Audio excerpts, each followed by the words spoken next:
The public address announcer here at the Oakland Coliseum is announcing the starting lineup for the Oakland Raiders. It's their offensive unit. Wide receiver Cliff Branch, at left tackle Art Shell, the left guard is Gene Upshaw.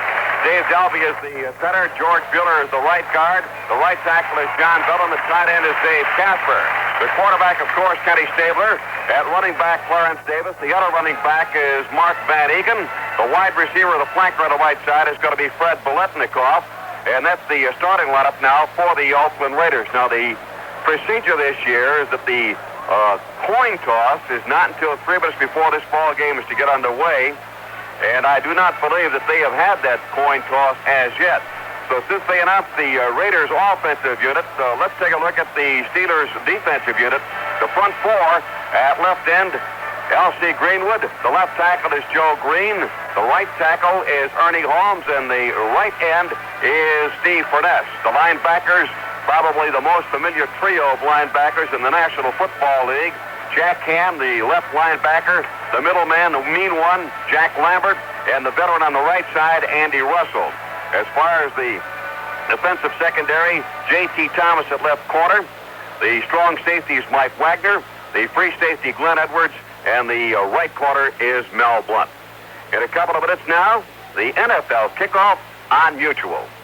Weekends were made for Michelob. Weekends were made for Michelob. There's a great entertainer in town, Mick 7. Mick for Michelob. 7 for 7 ounces of the beer that's always an unexpected pleasure. Try it out for size this weekend. Weekends were made for Michelob. Weekends were made for Michelob. Anheuser-Busch, St. Louis, Missouri. Distributed by Utley Distributing Company. We are having the coin toss. It's flipped up in the air. The captain of the visiting team will call, and I believe Oakland will get the choice. The official explaining, and Oakland is going to receive. Pittsburgh will kick off. And so the toss of the coin, and the nod goes to the Oakland Raiders. The Raiders clad in the black jerseys with the silver pants and the silver numerals. The Pittsburgh Steelers in the gold pants, the white jerseys, the black piping, and of course the black helmets.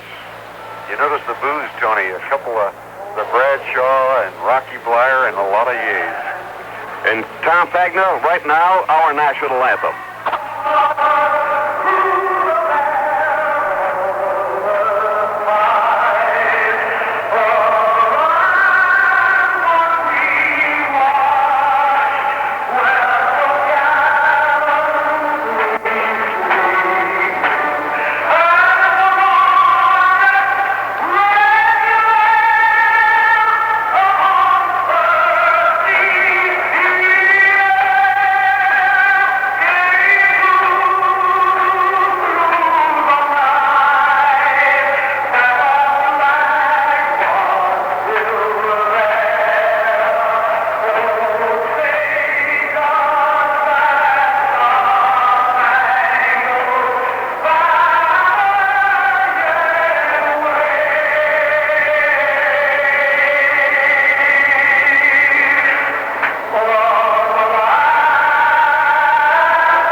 Rendition of our national anthem, sung today by television and recording star Giselle McKenzie. Right now, we're getting all set for the kickoff. Weekends were made for Michelob. Weekends were made for Michelob. Not a cloud in the sky. Weekends. Say a few friends drop by. Weekends. Let you know which beer you're going out to buy. It's Michelob. Maybe this would be a good weekend to try Mick 7. Mick for Michelob. 7 for 7 ounces of unexpected pleasure. Look for Mick 7 in the gold 6-pack. Weekends were made for Michelob. Weekends were made for Michelob.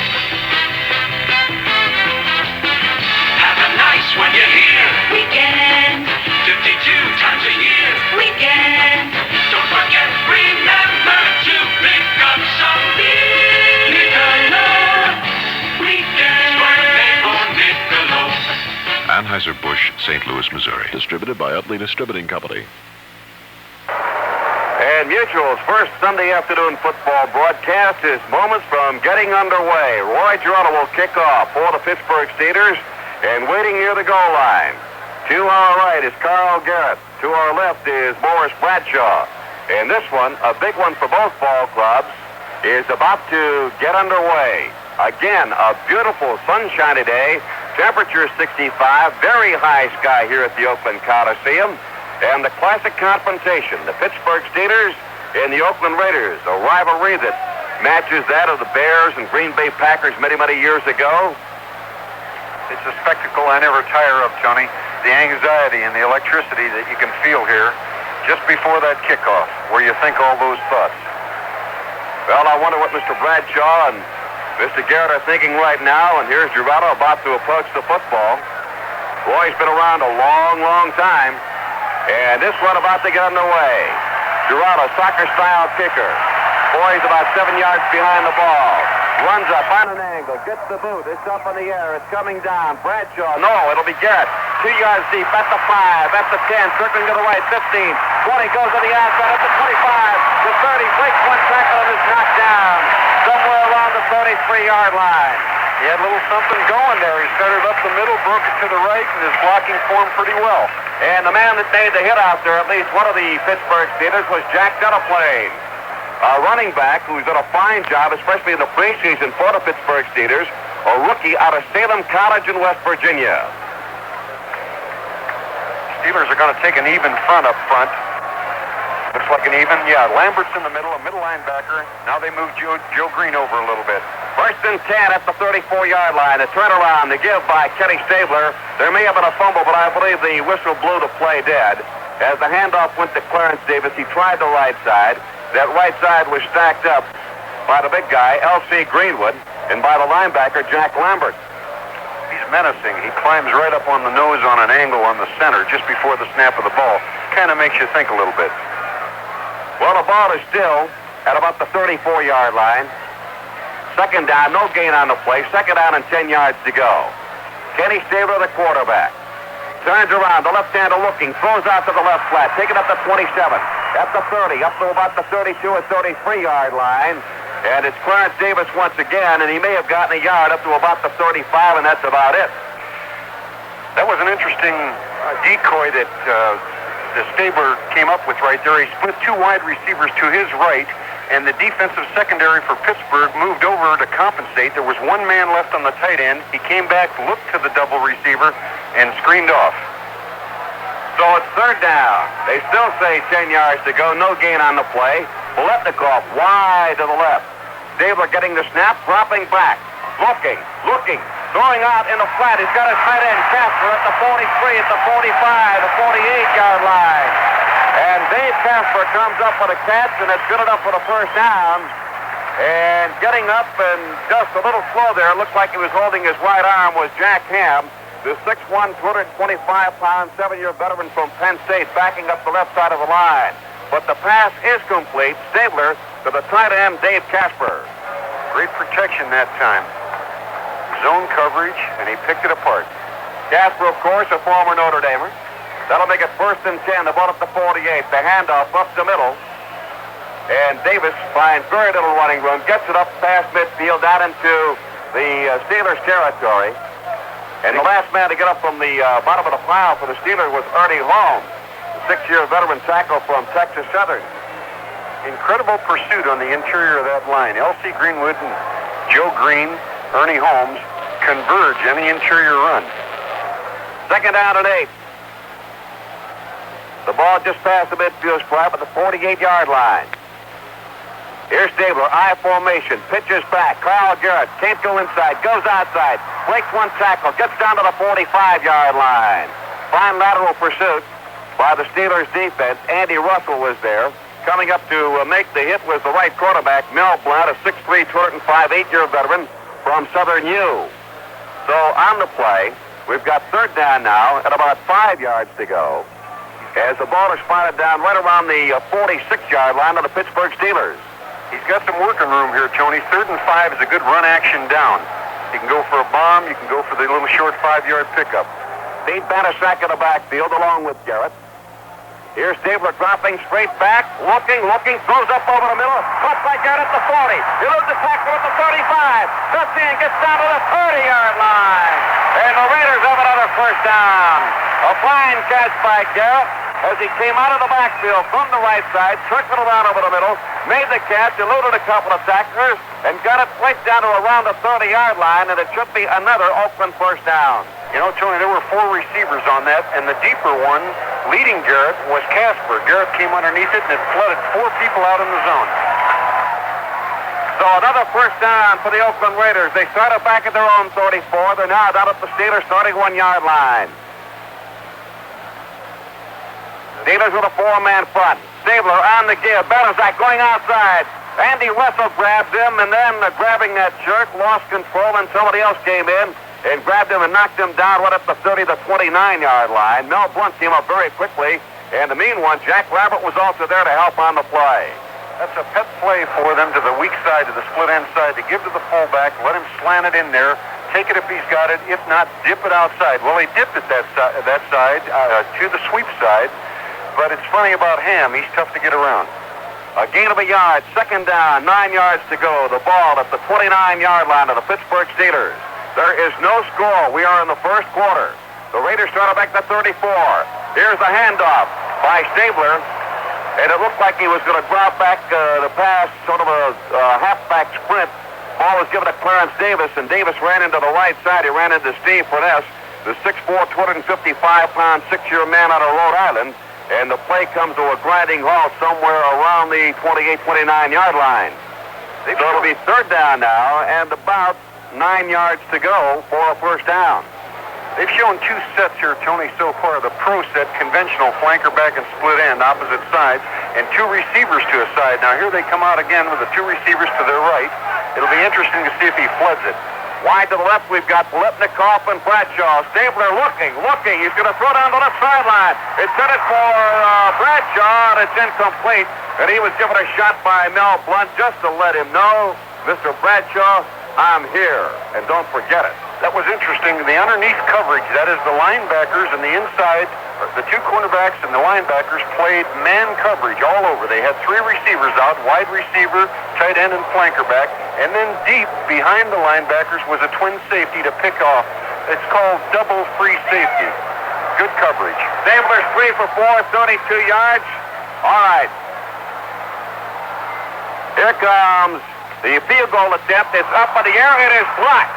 Scramble for the football, picked up by one of the Pittsburgh Steelers, and he is wrestled down to the ground immediately.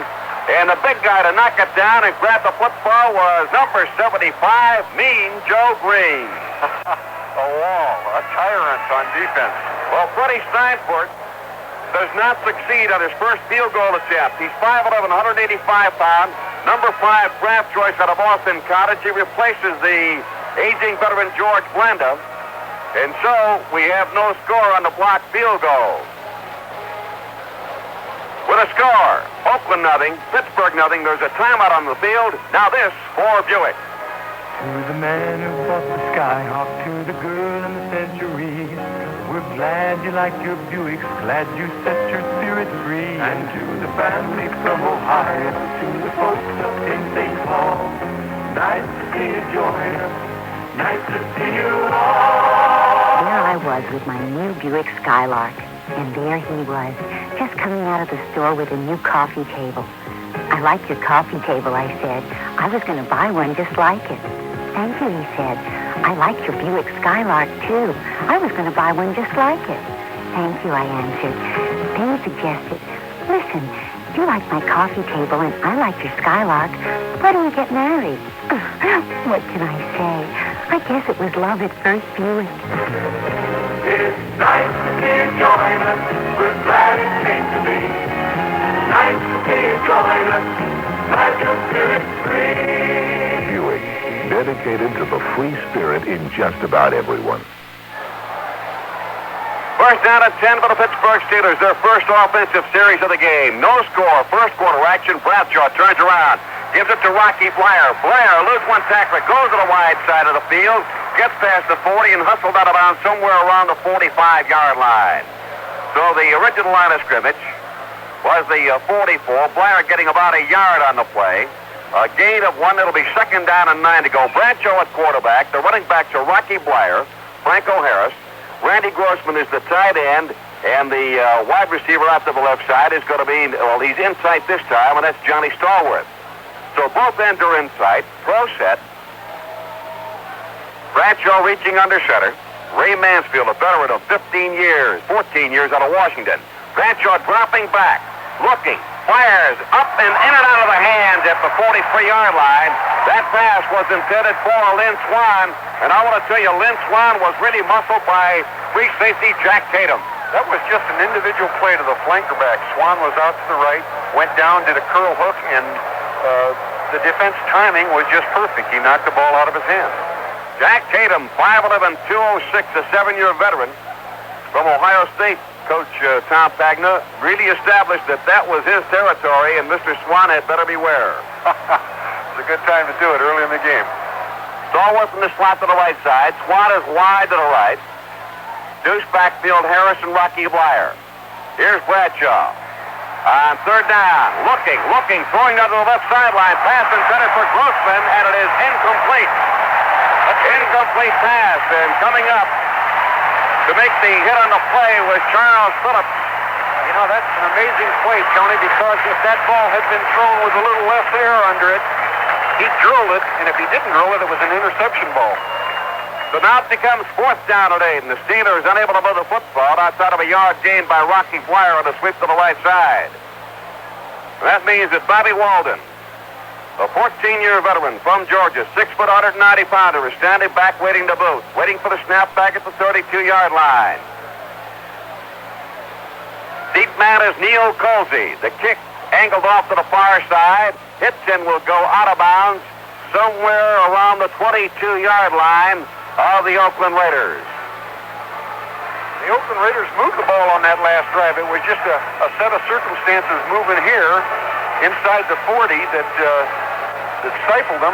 Now they're starting deep in their own territory, and Stabler probably try to run a couple plays out of there, get a little working room, and then go with that marvelous arm of his. Well, they marked the ball down at the 18-yard line, and the Raiders have it 1st down and 10 at the 18. There's a timeout with a score. The Oakland Raiders, 0. The Pittsburgh Steelers, 0. Now, this word. Weekends were made for Michelob. Not a cloud in the sky. Weekends, Say a few friends drop by. weekends. Let you know which beer you're going out to buy. It's Michelob. The bottle's the same famous shape, and the beer inside, 7 ounces of unexpected pleasure. That's why they call it Mix 7. Next time out, try it out for size. Mix 7. Weekends were made for Michelob. Weekends were made for Michelob. Have a nice one, you hear? Weekend, 52 times a year. weekend. Don't forget, remember to pick up some beer. Michelob. Weekends were made for Michelob. Anheuser-Busch, St. Louis, Missouri. Distributed by Utley Distributing Company. They had Branch wide to the left, and Boletnikoff wide to the right, and Stabler turned around and gave the ball to his running back, and Mark Van Egan gets that ball up to about the 19-yard line, maybe a gain of 1.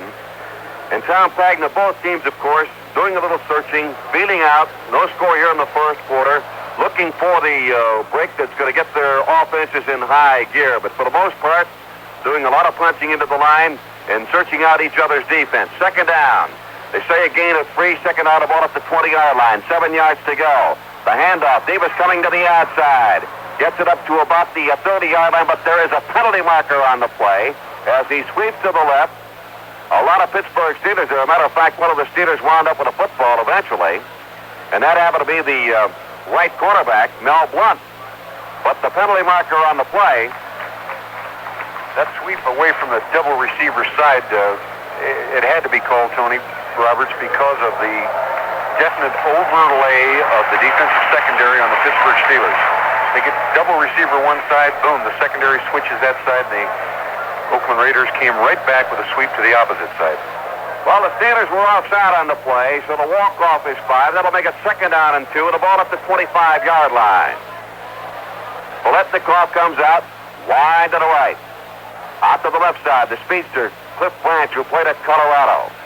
Quarterback Kenny Stabler, a left-hander, turns around, gives that ball to his tailback, Mark Van Egan, and Van Egan gets it up past the 25 up to about the 27 or 28-yard line. Mean Joe Green is there, and so is L.C. Greenwood to make the stop on the play. That was that Marv Hubbard play that they ran so well. That, again, slants the split end side, but Marv, of course, is hurt and gone for the season. Mark Van Egan got some good yardage there. And if you're wondering what happened to Mark Hubbard, he has a pinched nerve in his shoulder. That required another operation. He probably will not see any action this year. Now we're going to have the stretch, the first big one of the afternoon, and the Oakland Raiders have themselves a first down. A first down for the Oakland Raiders. 1st and 10, the ball at the 28-yard line. No score, first quarter action. Next Sunday, the Los Angeles Rams, the Minnesota Vikings. From Bloomington, Minnesota. And the Vikings were out in front of New Orleans 30-3 at the half. And that spoils Coach Hank Stram's debut as coach of the Saints. Here's a snapback. Stabler dropping back, looking, may have to run, fires. The ball is in and out of the hands of somebody at about the 32-yard line. Looks like it might have been Clarence Davis, and that's who it was, the halfback coming out of the backfield. And he was ridden to the ground almost immediately by Jack Cam. Both the linebackers and the defensive backs are really establishing their territory beyond the line of scrimmage, Tom Pagna. They're so quick with their reflex and so great at coverage. Oakland so far has got 3 first downs, 2 passing and 1 running, and I really think that it's difficult to take a steady diet of running against the Steelers. Poletnikoff is wide to the left. Out to the right side is Cliff Branch. Van Egan in the backfield along with Davis. Stabler back to throw. Looking. Gets away from one man. Circles to his right at the 20, the 25, the 30. He runs out of bounds at about the 33-yard line. I'll bet you Coach John Madden is just shaking in his shoes when that quarterback has to scramble. He did a great job of scrambling. Everybody was covered, and he ducked the rush and came out to his right. But you sure hate to see him run. He's a valuable piece of property. Well, they'll spot it at the 33, and it'll still be about 3 or 4 yards short of a first down. You take the 2 wide receivers on that last play, the flanker and the split end. The defensive secondary corner people were just on them, so tight, and the rush was getting to them. You know, there's just not a whole lot you can do back there when they agree that they're going to meet at the quarterback. And on that play, Van Egan and Davis did not come out of the backfield. That's so exactly we only right. had 2 men to throw through, and they were both covered. 3rd down, 5 yards to go. The ball is at the Oakland 33-yard line. There is no score. Stabler back to throw, looking, fires upfield, caught by Davis. Don't take it by Cliff Branch, and he is ran to the ground. He was picked up by Mel Blunt and caught almost head over heels and driven into the turf. That was a pretty good body slam in a wrestling match. Yes, I should say, he cleared the ground with it. That was that classic wide flanker driving off deep and the end coming down underneath, or the halfback swinging underneath it, about a shallow course of about 10, 15 yards. Has to be an ideal throw. Stabler can do it. Branch has given his forward progress, and that's going to put the ball up at about the 48-yard line. 2 yards shy of midfield, so Stabler hits Cliff Branch. A very difficult man to cover one-on-one, Tom Pagna, because he has such great speed. Out to the right is Branch. Out to the left, we've got Poletnikoff. There's a fumble in the backfield, and I believe that Stabler fell on the ball. Looked like a missed handoff, Tony. It looked like strong formation right, divided backs, and going to be a sweep right, and he missed the handoff. Garrett's in the backfield now with Mark Van Egan. So the ball is put back at the 45-yard line. That'll be a loss of about 3 yards. 2nd down, around 12 yards to go. They say the ball is at the 46. So a loss of 2. You know, earlier in the first quarter, they tried a screen pass, and I looked for him to come back. They've had pretty good field position. Wouldn't be a bad shot right here. For instance, there's a double receiver. It was the same set they did, double receiver right. Wide left, Poletnikoff, and a slot to the left side. We've got Branch. Here we go with Stabler. Back to throw, looking, throwing to the left sideline. Wide open foul, Garrett at the 46-yard line, 44-yard line. I want to tell you, he looked like the lonesome man. The closest man to him was Mike Wagner, the strong safety, and he was about 5 yards away. And Garrett tried to run with it before he found the handle and dropped the football. You know, the defensive corner for the Steelers was a little afraid of Garrett, I think, deep, because he backed up. And in backing up, Garrett stopped dead at about 8 or 10 yards deep, right along the sideline. And I think he just knew that he had it, and it was so obvious he took his eyes off. Unfortunate. All right, they pulled Jack Ham, the middle linebacker, out, and they have inserted Donnie Shell, an extra back, in what they call the nickel defense, or the prevent defense. Now it's 3rd down, 12 to go. The ball is up the 46-yard line. Stabler with Van Egan back there, looking to throw. Looking with Branch down the left sideline. Comes back on the pattern. Gets the ball. 40, 35, eludes the tackler. Inside the 30, down to the 28-yard line. Branch did a great job. It looked like the old button hook. He wheeled around, caught the ball, eluded the Pittsburgh left cornerback, J.T. Thomas, spun around again, brought the ball upfield, and got it down to the 28-yard line of Pittsburgh. That's an uncanny move he made. As he ran, as Cliff Branch ran down the sideline, when he got to a point of 10 yards, he came back sharp towards the passer, and a great delivery put him in the clear. You know, this is where the sports are. Mutual brings you Notre Dame action every Saturday afternoon, plus the big college bowl game. Sugar Bowl, Orange Bowl, Liberty and Gator Bowl, Senior Bowl and Pro Bowl. The best in football action over most of these Mutual network stations. 1st and 10. Oakland at the Pittsburgh 28. The pitch out. Davis trying to look for some running room. At the 30, the 25, the 20, and hustled out of bounds somewhere around the 18-yard line. Former Southern California star, Clarence Davis. You know, that's exactly the formation they ran him. They were in the eye that time with a combination of receivers away from him, the short side of the field. That's the Clarence Davis I remember. Well, out there to make the play, Jack Lambert, the middle linebacker, and also the safety, Glenn Edwards. No score. First period action. I'd look for the tight end pass here. There's a flanker and a wide receiver now, and I look for the Casper. No, it's a run. I'm sorry. 2nd down and 2 yards to go. The handoff right up the middle over right guard, and it's going to be a first down for Oakland down about the 14-yard line. The call to Mark Van Egan. He is hit by linebacker Jack Lambert, and also by Ernie Holmes, but it'll be another first down for the Raiders as they march forward.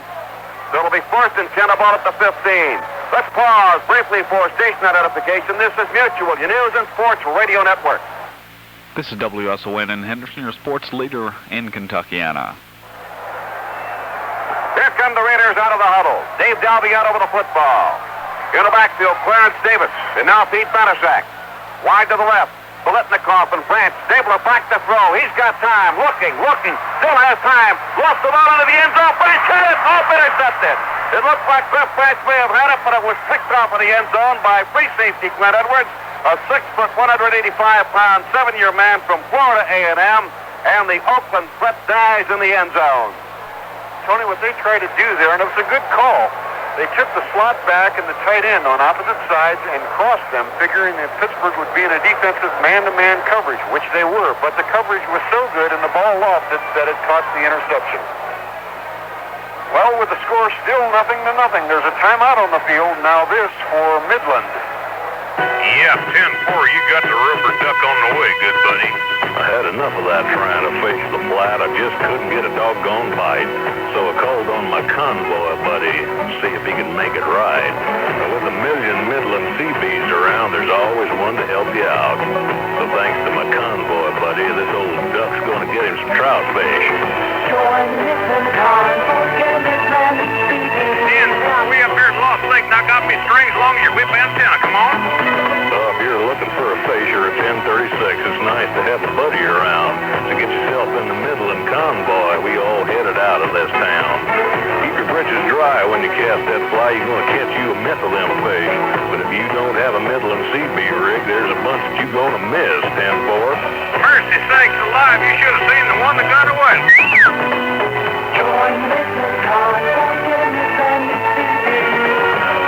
When you get a Midland CB, you get a convoy buddy. Come on. Well, we've got 5 minutes and 7 seconds left to play in the first period. There is no score. Pittsburgh nothing, Oakland nothing. It'll be 1st and 10 for the Pittsburgh Steelers. The ball at the Pittsburgh 20-yard line. The Raiders went 62 yards before the pass was picked off by Glenn Edwards, intended for Cliff Branch. So here come the Steelers. And out over the football now for Pittsburgh, veteran Ray Mansfield. Quarterback is Terry Bradshaw. The running backs are Rocky Blyer and Franco Harris. Wide to the right, we've got Lynn Swan. Hand off to Blyer. Breaks one tackle up to 20, 25. Breaks free, gets up to about the 28-yard line. Very hard runner, Rocky Blyer, former Notre Damer. Acquitted himself heroically in the Vietnam War. Came back, became the comeback player of the year in the National Football League. And he has just ripped off 7 yards going over the right side. And it'll be 2nd down and 3 yards to go with the ball at the 27-yard line. That's pretty good strategy. They fake Franco one way in kind of a cross-buck with Rocky. Now they're in the I and the slot formation. Deep man in the eye is Blyer. The pitch back to Blyer. Harris leading the interference. Rocky cuts it at right tackle. He's going to pull his way for what looks like first down yardage, and then some as he gets up to the 30-yard line. The Oakland defense gangs up on him, knocks him out of bounds somewhere around the 31 or the 32-yard line. He's hustled out of bounds right there. So Rocky Blyer and the Steelers should have the first down at about the 32, depends upon where they... That is their first down. Our statistician is Bob Coffey. Funny, 3rd down conversions. Oakland's had 3 out of 4, Tony. There where they spot the football. Stabler's going 5 for 9 for 67 yards and 1 interception. So they're going to spot that ball up around the 39-yard line. There was a face mask grab. I did not see a flag drop. Apparently it was down the sideline where they had the gang of players. So a face mask grab sets the ball upfield, and it'll be another first down for the Pittsburgh Steelers. 1st and 10 at their own 39-yard line. Again, Harris and Blyer in the backfield. Hand off to Franco. Franco can't find any running room at all. I think he dropped the ball, Tony. He ran into, but apparently the play was blown dead, or Pittsburgh recovered. He ran into Charles Villiall, the rookie defensive left end, a 6'8", 270-pounder from Texas Southern. He was the number 2 draft choice of the Oakland Raiders. Boy, Villiall was waiting for Franco Harris with open arms, and Franco really had no place to go. That was a costly penalty. They may have made the first down anyhow, but the Raiders, I am told, were the most heavily penalized team last year. Well, that means they are aggressive. They give him 2. It'll be 2nd down and 8 yards to go. Here's the turnaround. Bradshaw off to Franco Harris. Cuts back against the grain as he gets to the 40-yard line. Spins around and gets it up to about the 43 before being stopped on the play. It'll be a pickup of a couple for Franco Harris. As Monty Johnson, the middle linebacker, a 6'5", 240-pound, 5-year veteran from Nebraska, now in his 2nd year at the middle linebacker spot, makes the tackle. Pittsburgh's doing something with a split receiver on occasion. They're bringing him in and making an eventual 2 tight ends. Here, of course, there's 2 wide receivers. 3rd down and 4 to go for the Pittsburgh Steelers. No score of first quarter. Here's Bradshaw, back to throw, throwing up over the middle, open Blyer at the 50 to 45, at the 40, inside the 40 to 35, down to about the 34-yard line. Before finally being knocked down on the play by left side linebacker Phil Villapiano. That was a crossing pattern and a check through. The tight end crossed from his left to his right. Rocky Blyer came out of the backfield on the right half position and underneath the crossing end. 4 receivers. 1st and 10. The ball is at the 35-yard line of the Oakland Raiders. Wide to the right goes Lynn Swan as the Steelers marching goalward now. Then Swan out to the right. The ends are in sight. Here's Bradshaw handing off. And nowhere to go at the 35-yard line. Franco Harris having difficulty as a linebacker. Phil Villapiano, 6'2", 225-pound, 7-year veteran from Bowling Green, makes the stop. Well, that was going to just be a power play where they lined up and let Franco have it going to his right, but he lost his footing as Villapiano came in to meet him. You know, he's amazing anyhow. Franco Harris has got those quick feet and a tremendous surge of power when he gets it turned up the field. Flanked out to the left side is Johnny Stallworth. Lynn Swan is also left. Here's Bradshaw with 2nd down and 10. Hands it off to Rocky Blyer, and Blyer tries right tackle, fumbles the ball as he's hit around the 28-yard line, and the Oakland Raiders have recovered. That's very interesting, Johnny, because it was a trap play. It was one of those things where Rocky was lined up at left halfback. They opened Bradshaw. Rocky slanted in, the left guard pulled, and they had great daylight. And it's that little extra effort after he had 5 or 7 yards gain and tossed the ball up. Monty Johnson recovered the fumble, and it'll be Oakland's ball, first down and 10. Bradshaw 1 for 3, 22 yards. Third down conversions, he's 1 for 2. The Steelers are, anyway. So it'll be first and 10. Well, for the Oakland Raiders, the ball is at the 27-yard line. They're moving the ball, but coughing it up inside the 20-yard lines. Wide to the left is Branch, who now comes in motion toward the line of scrimmage. Stabler back to throw, looking out of the backfield. He's got a man at the 35-yard line. And that pass was caught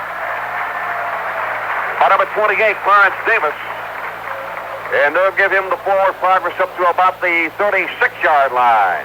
That was an interesting play. Came out of the backfield, did a maneuver underneath the wide receiver, made it look like a long pass, and then Stabler jetted it out to Clarence Davis out of the backfield. An underscreen, it's called. A gain of about 9 yards on the play. It'll be second down, a yard to go. The ball up the 35-yard line. Stabler turns around, gives to his halfback, and he gets the ball up past the 40-yard line, and it's going to be enough yardage for the first down. Mark Van Egan carrying on the play. And the tackle made by Ernie Holmes. So they'll put the ball down not at the 40-yard line, but at the 39-yard line. And it's a first down and 10. We've got about 49 seconds left to play in the period. There's no score. As Biletnikoff comes wide to the left. Out to the right side, we have Clarence Davis. Stabler turns around, takes the handoff to Van Egan. Looking to throw to the sideline. Almost intercepted. The pass was intended for Clarence Davis coming out of the backfield, and Jack Ham got a hand on it, couldn't hold on to it. And if Jack Ham had picked that one off, he could have walked into the end zone. They are so quick. I can sit up here and watch the flat throw. Normally speaking, the ball is in good shape, and here comes out of nowhere that linebacker with that quick thrust of speed. So that'll make it second down and 10. 33 seconds left to play in the first period. And again, Biletnikoff comes out to the left. Davis on the far side. Deuce backfield. Here's Stabler back to throw. Looking, throws up over the middle. Caught at the 50 and knocked out at the 46-yard line. Here's Mark Van Egan, who came out of the backfield. He reached up, grabbed the ball, and Oakland once again is in Pittsburgh territory. And it's another first down for the Raiders. I'm totally amazed at their absolute fearlessness on the Raiders' part of sending out 3-4 receivers all the time. But they're the check-throughs, and they're the delays, and they're the things to let the other wide receivers clear out openings and then bring these people underneath. That's the end of the first quarter with the score still tied. From Maine to Honolulu, all across this great big land, there's a neighbor who is ready to lend a helping hand. When a hurricane is brewing, when an old man needs a friend, where there's suffering, where there's trouble, there's a friend you can depend on. From Maine to Honolulu, all across this great big land, there's a neighbor who is ready to lend a helping hand. When a hurricane is brewing, when an old man needs a friend. Weekends were made for Michelob. Weekends were made for Michelob. Not a cloud in the sky. Weekends, Say a few friends drop by. weekends, Let you know which beer you're going out to buy. It's Michelob. Maybe this would be a good weekend to try Mix 7. Mick for Michelob. 7 for 7 ounces of unexpected pleasure. Look for Mix 7 in the gold 6-pack. Weekends were made for Michelob. Weekends were made for Michelob.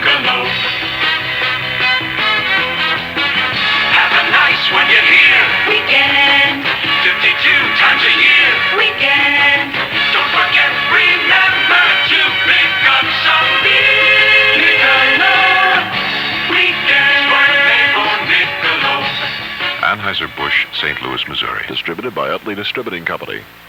Branch, he gets it at the 32-yard line, tries to spin away from the defender, and is down right there.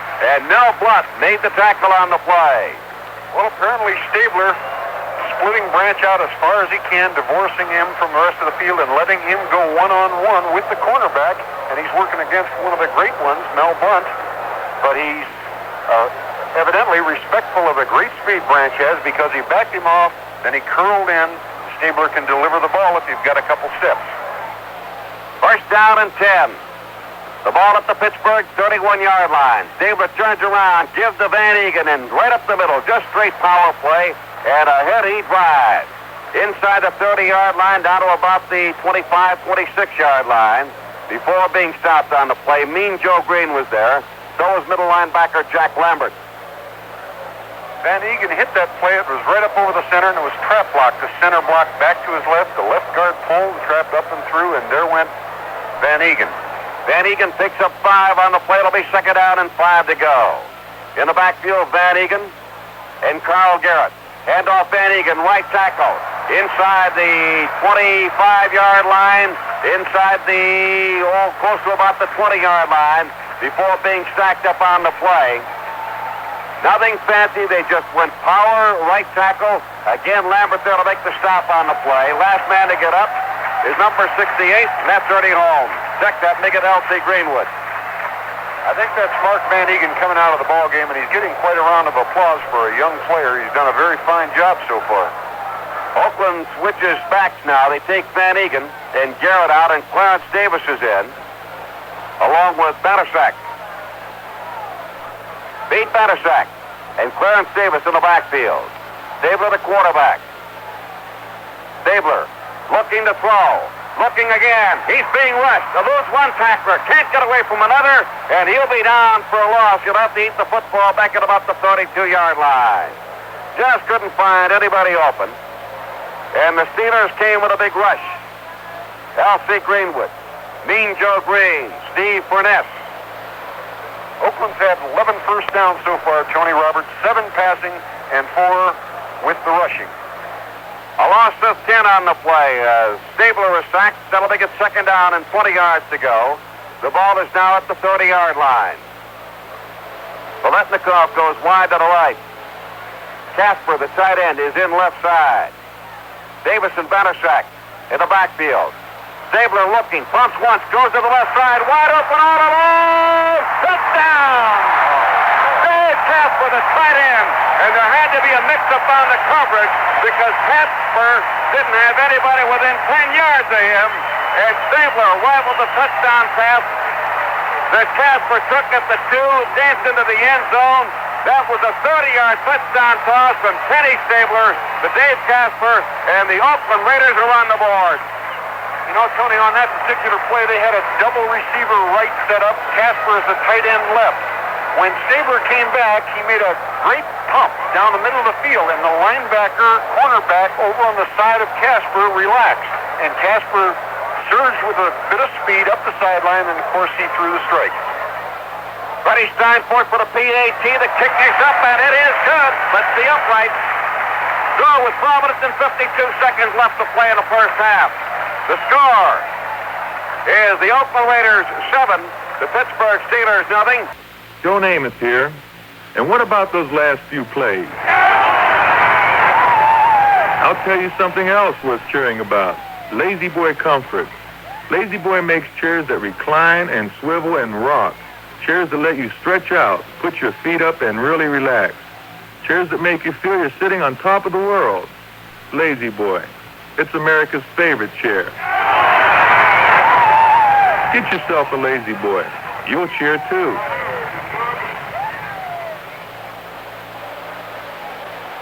Well, the Oakland Raiders went from their 27-yard line, 73 yards, 10 plays for a touchdown. The last 30 had a pass from Kenny Stabler to Dave Casper, and that's where it stands right now, 7-0.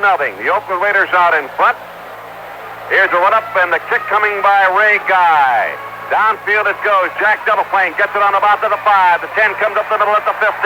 At the 20, can't find any running room and runs into a gang of Oakland Raiders somewhere around the 25-yard line. The Oakland Raiders built a fence around him that time. There were no openings along the line. We've got the rear shot where you watch him going down, and there was absolutely nothing but a picket fence covering. That'll be 1st and 10 now for the Pittsburgh Steelers at the 26-yard line. And for the 5th consecutive year, Mutual brings you Monday Night Football with Lindsey Nelson and yours truly. Be on top of the action tomorrow night when the Miami Dolphins take on the Buffalo Bills over most of these Mutual network stations. 1st and 10 at the 26. Here's Bradshaw, back to throw. He's got some people open. Can he find them? Toss up over the middle. Caught by Swan. 35. On his feet at the 40. Up at the 37-yard line. Hit and knocked down at the 37-yard line. That's the thing he does so well. The backfield fake flow one way, and Terry Bradshaw came out the other, and then threw back to the original flow of the backs, the 3rd and the 4th man on that side. Willie Hall, who is a number 2 linebacker, he normally spells Filippiano. He's 6'2", 225-pound, a 5-year veteran from Southern Cal, was the man who made the hit on the play. So it'll be 1st and 10 for the Pittsburgh Steelers, who trail 7-0. The ball up their own 37-yard line. Bradshaw turns around, gives to Franco Harris. Can't go inside. Spins to the outside and is knocked out of bounds somewhere around, let's call up the 38 or 39-yard line. Franco having very difficult time finding any running room at all. And again, Willie Hall was there on the right side of the defensive secondary. Also came up on the play. Then there's a fellow by the name of Otis Sistrunk, the defensive right end. 6'4", 273-pound, 6-year veteran who did not play college football. And he made sure that Franco Harris ran out of running room. That's short side play again. Instead of a split in, they brought him in tight and let him have a go at it. Here they go wide. A gain of 1. 2nd down and 9 to go. Swan wide to the right. Bradshaw looking for Swan. Looking, throwing to the sideline, is caught by Randy Grossman, and he is drilled down immediately in the vicinity of the 42 or 43-yard line. Grossman, the tight end, on an angle toward the sideline, making the catch on the play. There were the 2 wideouts, one to either side, Tony, and then, of course, the tight end, Randy Grossman, coming underneath the drive off of the right flanker back. The veteran safety, George Atkinson, a 6'8", 6', 185-pound, 10-year veteran from Morris Brown, made the stop. So a gain of 7, 3rd down and 3. The ball at the 44-yard line of Pittsburgh. Steelers in possession, they trail by a score of 7-0. Rocky Blyer, Franco Harris in the backfield. Here's Bradshaw, back to throw. Looking, throws upfield. It is over the head of the intended receiver. The tight end, Randy Grossman. John Stallworth was also in the vicinity. And so it's now 4th down and 3 yards to go. And that sets up the punting situation for the Steelers. Well, the Oakland Raiders couldn't get any better coverage than they had that time, because the Steelers sent 3 receivers out, and they were all over them, blanketed them. And of course, Bradshaw, I think, threw it over higher than he should have, as he wanted to, rather, to avoid the interception and go ahead with the punt. Standing at the 30-yard line, waiting for the snap, is a veteran, Bobby Walden. For Oakland at the 18-yard line, Neil Colsey, the former Ohio State star. High spiral, coming down deep, bounces, goes into the end zone, touchback, and the ball will be put back in play at the 20-yard line. With a score, the Oakland Raiders 7, the Pittsburgh Steelers nothing. There's a timeout. Now this for International Harvester Scouts. Under the sky, the America, others pass by. There's an America out there most people never see. But you can when you own a rugged four-wheel drive Scout. Explore the back roads, discover a new fishing stream, go hunting, or take your family on a real outdoor camping trip. And now's the time to buy the 1976 four-wheel drive Scout of your choice, because every International Scout dealer is ready to deal, and deal big. So don't miss out, America. Take a test drive today and get a four-wheel drive price you just can't afford to pass by. Scout the America, others pass by. Check your yellow pages for the International Harvester dealer nearest you. He's got a great selection of four-wheel drive Scouts in stock, and he's ready to offer you a money-saving deal right now. We're in the second quarter, 10:59 left to play. Oakland out in front by a score of 7-0. And again, a reminder, in 1976, Mutual brings you the best in football. There's Notre Dame action on Saturday. The National Football League big game Sunday afternoon. And for the 5th consecutive year, Monday Night Football. All of it over most of these Mutual network stations. Raiders with the ball, 1st and 10 at their own 20-yard line. Here's a handoff to Clarence Davis from Kenny Stabler, and believe me, there was no room that time in the middle of the line. Davis did not get back to the line of scrimmage. Fine penetration by the Steeler defense. He was hit and drilled right into the ground, and the man who made the hit was Big Ernie Holmes. Pretty tough to move the ball both ways. On the other side of the fence, there's only been 24 complete yards on 7 carries for the Steelers, but the Raiders haven't really run the ball that much either. They've got to go to the passing game here, I think. Wide to the right, Biletnikoff. Out to the left, the speedster Branch. Back to throw. Stabler looking at the 10. Fires to the right sideline. Biletnikoff has it. And he is going to be down somewhere at the 34-yard line. Biletnikoff, who runs pass routes like you'd map them out on a drawing board, makes the grab. He was hit and knocked down just as soon as he caught the football. It's a first down at the 33-yard line. That's an amazing thing about Stabler. He rolls to his left. Everybody moves that way. You've got a one-on-one situation on the right, and he can drill the ball and get it there quick enough for the reception. Again, it's Biletnikoff wide to the right, and he'll be picked up by J.T. Thomas, who just made the hit a moment ago. Branch is out to the left. Stabler turns around, gives the ball to Davis. Penalty marker on the play. Davis just about got back to the line of scrimmage. He ran into big, mean Joe Green. He's dropped at the 33-yard line, but again, a penalty marker. I think it's in the internal line someplace because it was a running play off to the left tackle to the strong side, and that flag was thrown long before anything downfield could have transpired. Well, since there was no gain on the play, the Steelers will probably decline a penalty. It was a motion penalty against Oakland. Declined by the Steelers. That'll make it 2nd down and 10. The ball is at the 34-yard line. Oakland out in front by a score of 7-0. A 10-play drive that went 73 yards. The last 30 covered on a pass by Stabler to the tight end Dave Casper. Out of the football, Dave Dalby. Wide to the left is Cliff Branch. Out to the right, Biletnikoff. Stabler back to throw on 2nd and 10. Looking, throwing up, wide open is Casper again at the midfield at the 45-yard line, but there's a penalty marker at the 48-yard line. Dave Casper again wide open on the play. He was finally down by Mike Wagner, the strong safety. Jack Rabbit was also there, as was J.T. Thomas. Now a huddle at the Oakland 45-yard line, and it looks like it's going to be against the Raiders. That's a tough break for the Raiders because that particular play was a chunk in the midfield, about a 20-yard chunk in the midfield. Puts them back, instead of 4-down positioning, they're now back into their own territory. You know, Casper, I was focusing on that side of the field where the flanker back kept his man out. Casper brought his man straight up the field and then made a beautiful outside cut. I believe it was a holding call against the Steelers. That'll bring the ball back to about the 34-yard line. 2nd down. It says 10 yards to go. It's got to be more than that. Here's a handoff. It goes to Van Egan, and he ran into the backside. Ernie Holmes, there's a fumble on the play, but the play had been blown dead. Ernie Holmes was being blocked. His back was to the action. Van Egan ran into the backside of Ernie Holmes, bounced off of him, and lost the football. Meanwhile, he didn't get any room at all, any yards at all. Look at it, spotted it about the old 31, 32-yard line, 31-yard line.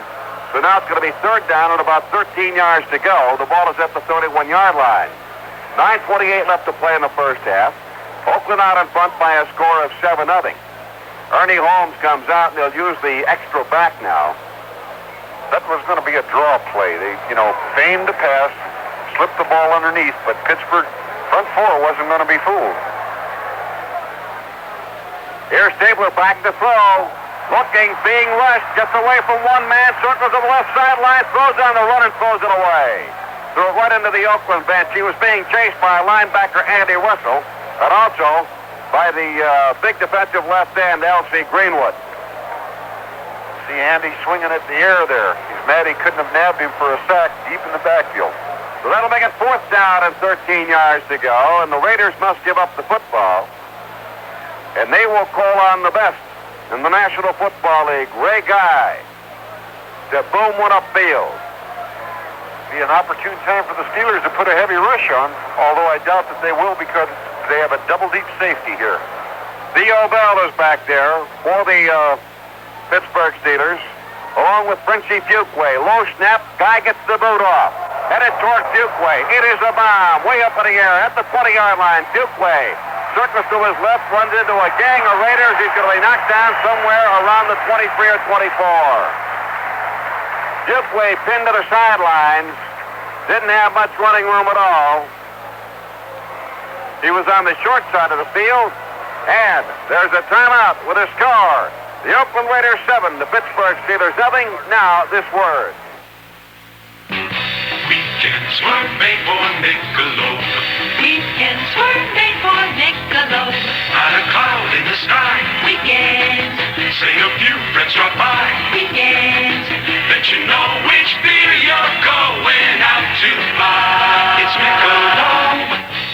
The bottle's the same famous shape, and the beer inside, 7 ounces of unexpected pleasure. That's why they call it Mix 7. Next time out, try it out for size. Mix 7. Weekends were made for Michelob. Weekends were made for Michelob. Have a nice one, you hear? Weekend. 52 times a year. Weekend. Don't forget, remember to pick up some beer. Michelob. Weekends were made for Michelob. Anheuser-Busch, St. Louis, Missouri. Distributed by Utley Distributing Company. That boot by Guy was 49 yards, a 4-yard return by Fuquay. Here's Bradshaw now, with Rocky Bleier and Franco Harris in the backfield. Out to the right, we've got Lynn Swan. 7-0 Oakland out in front. Bradshaw, long count, gets the snap from Mansfield, turns around, gives the ball to Franco, and Franco finds Ruff going up the middle. We've got a penalty marker thrown on the play. Randy Grossman and Jack Tatum grabbing each other, spinning each other around. A penalty marker thrown down as the ball is advanced to about the 31-yard line. On Oakland. Penalty is going to be against the Oakland Raiders, and they'll walk off 15 yards of real estate, and that's going to bring the ball up to the 45-yard line. And a personal foul is the call against the Raiders. This quite conceivably will generate something for Pittsburgh now. They've got some working room. 8:46 to go in the second quarter. And again, wide to the right, we've got Lynn Swan. I formation. Harris, front man in the eye. The ball is given to the tailback, Rocky Bleier, right tackle, and Rocky rams past the 50. Gets that ball into the Oakland territory at about the 47-yard line before he is hit and knocked down on the play. That was just an isolation, Tony Roberts. Just absolute split him out of there, lead with the fullback, give the tailback the ball, and let him hammer it in. Filippiano, one of the linebackers in there, but the hit was made by Willie Hall, who has moved in as a linebacker on the right side. Monty Johnson is the linebacker in the middle. Deuce backfield now for the Pittsburgh Steelers. Second down, the gain was 8. About 2 to go. Franco Harris finds running room up the middle and charges down to about the 41-yard line before being stopped on the play. And that's going to be enough for a Steelers first down. As safety George Atkinson comes up to help. Monty Johnson was also there to make the hit on the play. Looking at the Oakland Raiders front four, Charles Fillion, Dave Rowe, Jeff Winans, and Otis Sistrunk. Left or right, the linebackers, Filippiano, Willie Hall, and Monty Johnson. And the deep men, Skip Thomas, George Atkinson, Jack Tatum, and Willie Brown. First and 10 at the 41. Bradshaw turns around, putting his head down, trying to find a little running room as Rocky Bleier, and Rocky gets to the 40-yard line, and he gets no further as Filippiano is there along with Monty Johnson to make the tackle on the play.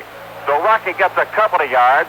That'll make it second down and 8 yards to go. The ball is spotted down at the Oakland 39-yard line. Let's pause briefly here for station identification. This is Mutual, your News and Sports Radio Network. This is 4 o'clock at WSON in Henderson, your spot for sports in Kentuckiana. Down to the right, Lynn Swan.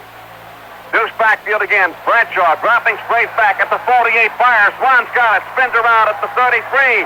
At the 25-yard line and out of bounds somewhere around the 23-yard line. Lynn Swan, the former All-America from USC, finally hustled out of bounds by Skip Thomas, the left quarterback. And Thomas, of course, played his college ball at USC. They were teammates at one time. Thomas in the pro game now a total of 6 years. Swan, of course, in the pro game 4 years. 4 receivers out again that time. They spot the ball down at the 24-yard line. Another first down for the Pittsburgh Steelers. It trails 7-0. Here's Bradshaw, back to throw. Looking. Eludes one tackler. Looking, throws up the middle. Incomplete. He was lucky there, Tony. Randy Grossman and George Atkinson almost going out at the pass was way overthrown, and Grossman felt that Atkinson had no business hitting him at all. Lynn Swan was the closest man to the football, and he wasn't that close. So the incomplete pass makes it 2nd and 10. Pittsburgh in possession at the Oakland 24-yard line. Well, the Steelers have got 6 first downs, 3 passing, 2 running, and 1 on a penalty. They're down here knocking if they can get it in. That time, he was really lucky. Terry Bradshaw, I think, was lucky there that he didn't get blindsided. He looked in one direction, looked in the other, and bang. The ball at the Oakland 24-yard line. The drive started back into Pittsburgh 24. We've got 4 potential receivers now. 1 man on the backfield. That's Franco Harris. Gets the ball on a draw. 20 at the 15. He's outside at the 10. Down to the 8-yard line. 7-yard line. Franco Harris finally hustled out of bounds by Willie Brown, the right quarterback. And it's going to be a first down in the vicinity of the Oakland 6-yard line. Pretty good play selection. They had 4 quick receivers, as you mentioned. They've spread them out all over the field, come back, make it look like pass, flip the ball to Franco, and let him do his thing. He started it up the middle and has that great speed to get it outside. Franco Harris running 17 yards up the left side. So it's first down and goal to go for the Steelers at the Oakland 7-yard line. Frenchie Fuqua in the backfield now. He's like a wing on the right side. He's just outside the tight end. Handoff going to Blyer. Blyer hits the 5. His hit gets down to the 2. Rocky Blyer. Power play right up over the middle. And Rocky was hit right around the shoulder pad. Started to spin. Was finally knocked down by linebacker Phil Littleby out of the Oakland Raiders. But he charges up 5 yards. Gets it down to the 2-yard line where it's 2nd down and goal to go. They're in tight formations now. Offensively, they brought in a close wing, 2 tight ends and divided backs. And I think perhaps Oakland is in a goal line defense, taking the gaps now. All right, Bradshaw reaching under center, Ray Mansfield. Deuce back, will turn around, give to Harris. No. The Raiders defense knew that was coming as the right side. But especially the quarterbacks and the linebacker charged in to stop the play before it could ever develop. They had a total pinch on. The entire line took the inside. They compensate by bringing the cornerback. It's a gamble if you're passing, but down inside the 1, or inside the 2, it's not likely that they're going to pass. That makes it 3rd down, a loss on the play of a yard as Franco Harris finds no running room left side. 3rd down, goal to go at the 3-yard line. Raiders out in front, 7-0. Bradshaw looks over the defense. Everybody up on the goal line. Deuce backfield, Blyer, Harris, they're set. Here's Bradshaw looking to throw, rolling to the right. At the 10, may have to throw the ball. Does. It is incomplete. The only man close to it was a tackle on the play. That was Jerry Mullins, or the offensive left guard. Mullins, 6'3", 244 pounds, 7-year veteran from Southern Cal, was the only man who was close to the football. They didn't call it, but there was a lineman downfield. In the end zone, it was Mullins. He was open. I'll say that for him.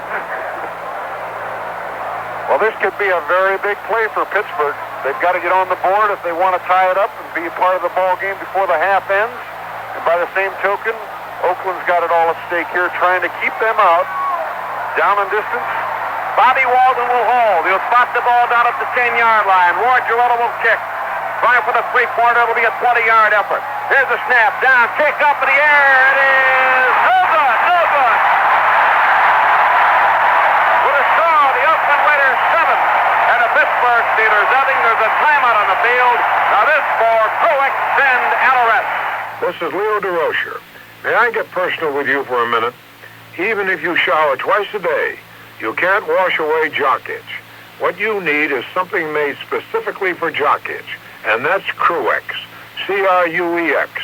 Cruex medicated powder relieves the itching, the chafing, and the rash. And because it's medicated, it can fight the cause of that itch. So if you suffer from chafing, rash, or jock itch, get Cruex. C-R-U-E-X. And get relief. Oh, beautiful Fort Spacious skies for amber waves of gray. Hay fever, allergy to ragweed, the all-American sneeze, because ragweed originated in America. Fortunately, so did Allerest, and millions of Americans know that Allerest is all you need to help relieve your sneezing, your runny nose, your watery eyes. Allerest, we help relieve America's sneeze. From sea to shining sea. Mark Van Egan got 5 yards, one of those short timeouts going over the left side. It'll be second down and 5. Here's Stabler handing off to Clarence Davis. Breaks the tackle up to 25 and charges up to about the 28-yard line, where he's knocked down about a couple of yards short of a first down. So Davis hitting the left side. Picks up another 3. It'll be third down and about 2 yards to go as Mel Blunt came up to make the stop on the play. Stabler the quarterback. Van Egan comes out. Clarence Davis remains in the backfield. Cliff Branch goes wide to the right.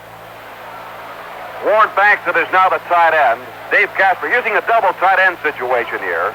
Pete Benesack is in there. Doesn't get the call. Stabler looking, fires that ball. Caught by Bankston at the 33, the 35, the 40. At the 45 and knocks out of bounds near midfield. Well, a little trickery by the Raiders. They used the double tight end. They faked the handoff, play action pass.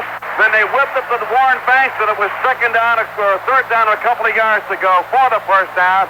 And Stabler rivaled a pass to Bankston, who carried it upfield to about the 47-yard line. And the Raiders have another first down. What a great sense of timing he has. They drive that flanker back off, and whatever pattern comes underneath it is delayed just about the time that Stabler is ready to throw it. Wide right, Biletnikoff. Out to the left is Cliff Branch. Here's Stabler turning around, handing off to Bannisack. Can't find any running room. Starts cutting it back against the grain, and he is hit and drilled down hard by L.C. Greenwood, the defensive end from the Pittsburgh Steelers, 6'7", 250-pound, 9-year veteran from Arkansas. A.M. and N. Better yet, we just call it Amen. Second period action. Oakland out in front, 7-0. 3 minutes and 50 seconds showing on the clock. This drive started back at the Raiders' 20-yard line. They've got it up now to the 48-yard line. Out over the football, Dave Dalby. Deuce backfield, back to throw. Stabler, drop back, looking, throws the ball left side, almost intercepted by Andy Russell. Pass was intended for Carl Garrett, but Andy Russell stepped in front. Garrett got 2 men on him that time, the quarterback and the linebacker Russell. And Andy got a right hand on it, tapped the ball up into the air, and it fell to the turf incomplete. So the Steelers come close again to picking one off. You know, last year, Stabler had 24 passes intercepted, and that was second only in the National Football League to Joe Namath, who had 28. Well, they play percentages. I guess they put it up an awful lot, too. That last play, when he was crossing underneath, he was being chased by a cornerback and running into the linebacker. Rancho wide left. Cianni's in the slot to the right side. Biletnikoff out there, fired up and down for Cianni. It is incomplete. Great pass was intended for Cianni, and he was covered on the play by Donnie Shell, the 5'11", 190-pound, 4-year man from South Carolina. Absolutely great coverage that time. Stabler had no place to throw it, and as it was, he threw it perfectly. The Raiders have so many combinations. Double tight ends. Double flankers. Fourth down and 9 yards to go. The ball at the 48-yard line, and Ray Guy is back to boot. The last time he put the foot to the football, 49 yards. Dukeway left, And out to the right side, Theo Bell. Guy waiting for the snap. Gets it. Belt high. Puts the foot to the ball again. Headed toward Fuquay to the far sideline. Cross for the ball at the 15-yard line. Fumble it, but it went out of bounds. Closest man to the football, Oakland Raiders, Mike Reinfeldt, almost recovered that ball. And one of the Steelers shaken up on the play at the 35-yard line, making up the 25-yard line. Now being helped to his feet. That could have been a very crucial turnover had it been turned over, but he was close enough to the sideline when he muffed it that it did bounce out. The injured player is linebacker Marv Kellum. Marv Kellum is the injured player. So the Pittsburgh Steelers take over with 3:21 left to play in the first half. And Oakland out in front by a score of 7-0. It'll be Pittsburgh's ball. First down and 10 at their own 14-yard line.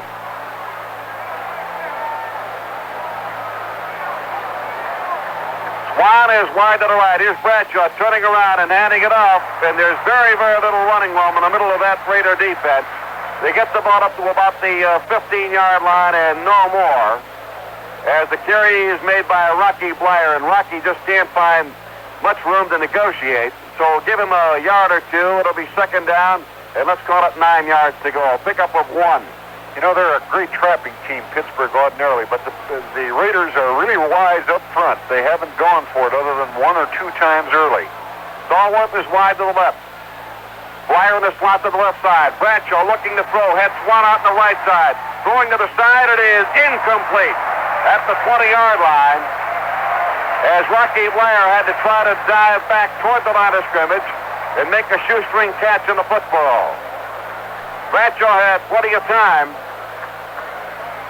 So it'll be third down and 9 to go. The ball at the 15-yard line. Well, he's got to put it in the air. There's just no other way to do it here. It's third and long. It's screen, draw, or pass time. The unfortunate part is everybody in the stadium knows that. Willie Hall, the linebacker, has come out. And we've inserted another defensive back. Bradshaw back to throw. Looking, wide open. Blyer on the run, 20, 25, at the 30, at the 35, at the 40. It dives ahead to about the 42-yard line. It was an excellent selection, really, because they double covered. Both wide receivers had 2 Oakland defenders on them, and the extra man coming out of the backfield being chased by the right Oakland cornerback or linebacker was Rocky Blyer. And Monty Johnson was the man that made the hit. But the ball goes up to the 40-yard line where his knee touched the ground. It'll be first down and 10 for the Pittsburgh Steelers. 2 minutes, 10 seconds left to play in the first half. Lynn Swan wide to the right. Bradshaw back to throw. Looking, being chased. Now running with the ball. Throws that ball on the run. It is caught by Stallworth at the 50. And he is ridden down somewhere around the 48-yard line. Jack Tatum was there to make the hit, along with several other Raiders. Well, Tony Roberts, they've got 1 minute and 58 seconds to try to make the thing turn into a score at midfield. All right, that's good. The 2-minute warning now, as Tom Pagna said. 1 minute 58 left to play in the first half. Oakland out in front here by a score of 7-0, but the Steelers on the move. Here a special account of the Muhammad Ali Ken Norton Heavyweight Championship fight, Tuesday, September 28th on Mutual Sports. This is not, nor will there be any other live or recreated blow-by-blow coverage. Only the special radio account of the fight with interviews and a description of the action of each round immediately at the end of the round. That's Tuesday night, September 28th, over many of these Mutual network stations. Right now, 1:58 left. And Oakland out in front by a score of 7-0. And now it's time for the 2-minute drill, Tom Pagna. Well, it's likely they're going to put it in the air. They have to, really, with the time element. But running-wise, they haven't been quite that successful. Blyer's had 33 yards in 7 plays. Franco Harris, 7 plays for 33 yards, a total of 66 yards in 14 rushing plays. What they've got to do is move the ball 50 yards in roughly 2 minutes. Bradshaw, 6 for 11, throwing for 84 total yards. It's been an exciting football game, and it's well played, and I am really amazed at the total quickness on both teams' sides. Offensively, Pittsburgh is looked real good running the football at moments. And then that turnover of Rocky Flyers going in for one score. Then Oakland turned around, made a great defensive stand on their own goal line on the 2-yard line, which could have evened the score. It's anybody's ball game, and I guess that's what makes it an exciting game. Well, that front four now, Phil Yaw, Rowe, Sistrunk, Teddy Hendricks, the linebacker, went up on the line of scrimmage. 1st and 10, the ball at the midfield stripe. Bradshaw dropping back, looking to throw, being chased. Gets away from one man, throwing long downfield for Lynn Swan in the end zone. Almost intercepted. Incomplete. Staying with Swan, step for step. Alonzo Skip Thomas, the 6'1", 405-pound, 6-year veteran from Southern Cal. Got to say this about Bradshaw. He has such great peripheral vision. Now, he's scrambling back there. He went straight to the pocket, rolled to his left, had 4 people out, and then glanced down the field and picked up Swan. That's a long throw in the air. The defensive pressure was put on by number 74, Dave Rowe, the 6'7", 271-pound, 11-year veteran from Penn State. And Bradshaw was able to elude Rowe and get that ball upfield. But Skip Thomas was step for step with Lynn Swan, and that makes it 2nd down, 10 yards to go at the 50-yard line. 1 minute and 50 seconds left to play in the first half. Oakland leading 7-0. Out to the right, we've got Lynn Swan. Out to the left, Stallworth. Franco Harris, Rocky Flyer in the backfield. Turn around, handoff goes to Rocky. Rocky at the 50, at the 45, cuts in, slips and falls, and runs right into the waiting arms of Charles Phillips, that extra defensive back who's in there. That was a trap designed to go inside, and he read it outside to his right as he hit it over the middle and had to dip it outside and make it into a sweep. 1 minute 30 left to play. Quick huddle.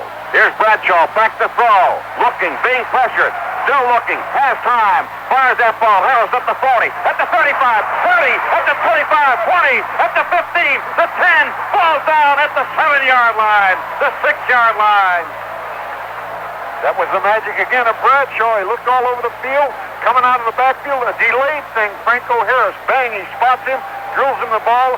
Franco broke a tackle about the 30-yard line. Of course, that's the magic of Franco Harris also. From the 50 down to the 6-yard line, a pickup of 44 yards on the pass play. So 1 minute 14 left to play as Terry Bradshaw goes to the sideline to talk to Pittsburgh Steelers coach Chuck Noll. The Buick Motor Division of General Motors Corporation will award a 1977 Buick Regal to the 1976 NFL Player of the Year, as selected by the sports writers and broadcasters who cover NFL games. The winner will be announced over Mutual Broadcasting System during the first round NFL Championship playoff games, December 18th and 19th.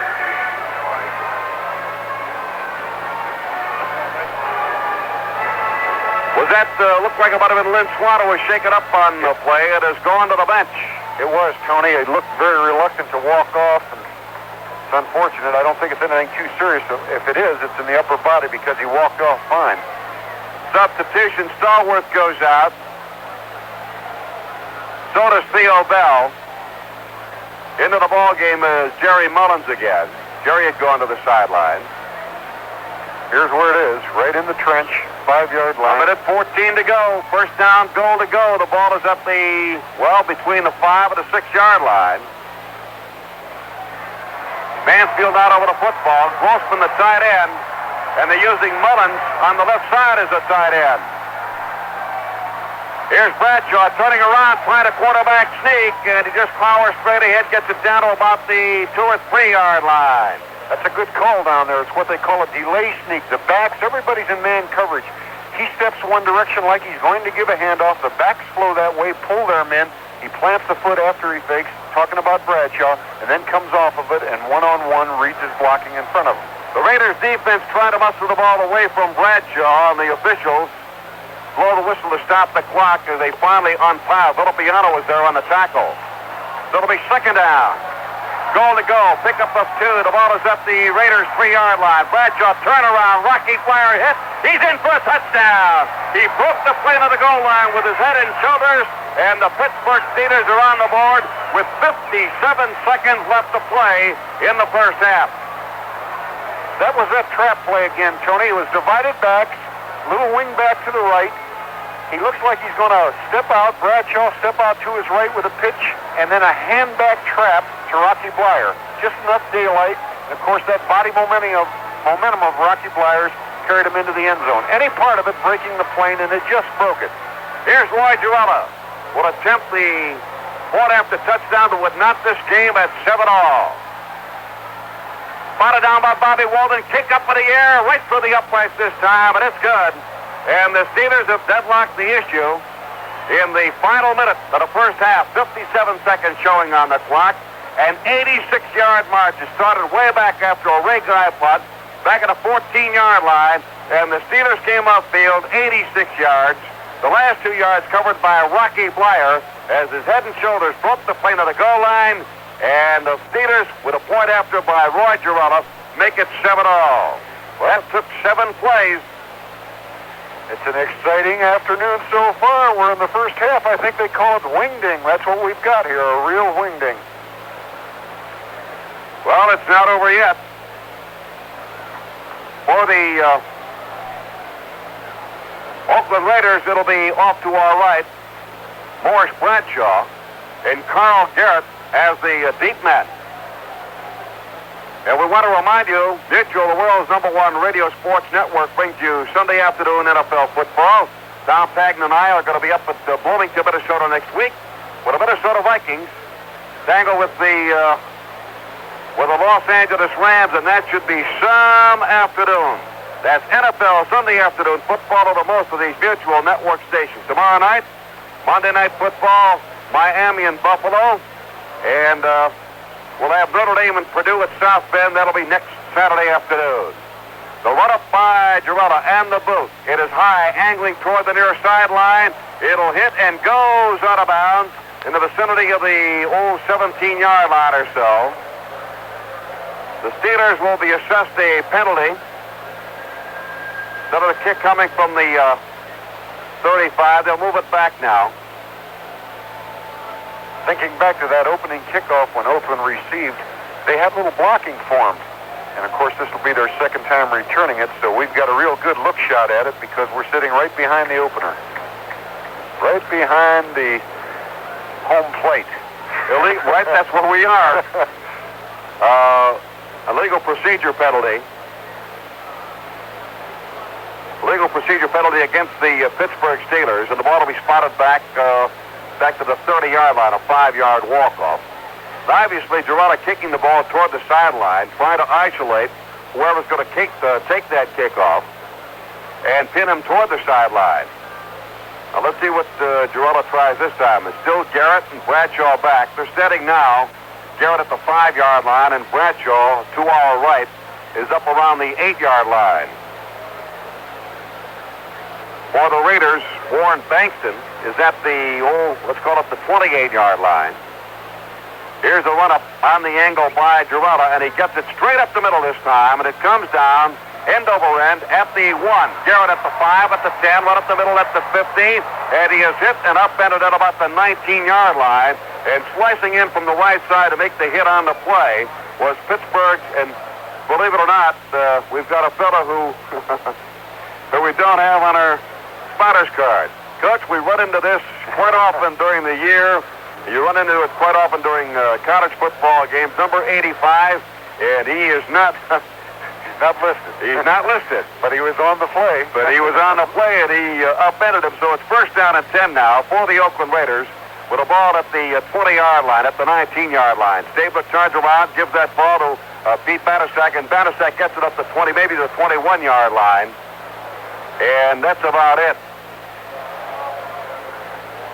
Tie-ball game at 7-7, 41 seconds left to play in the first half. Raiders in possession.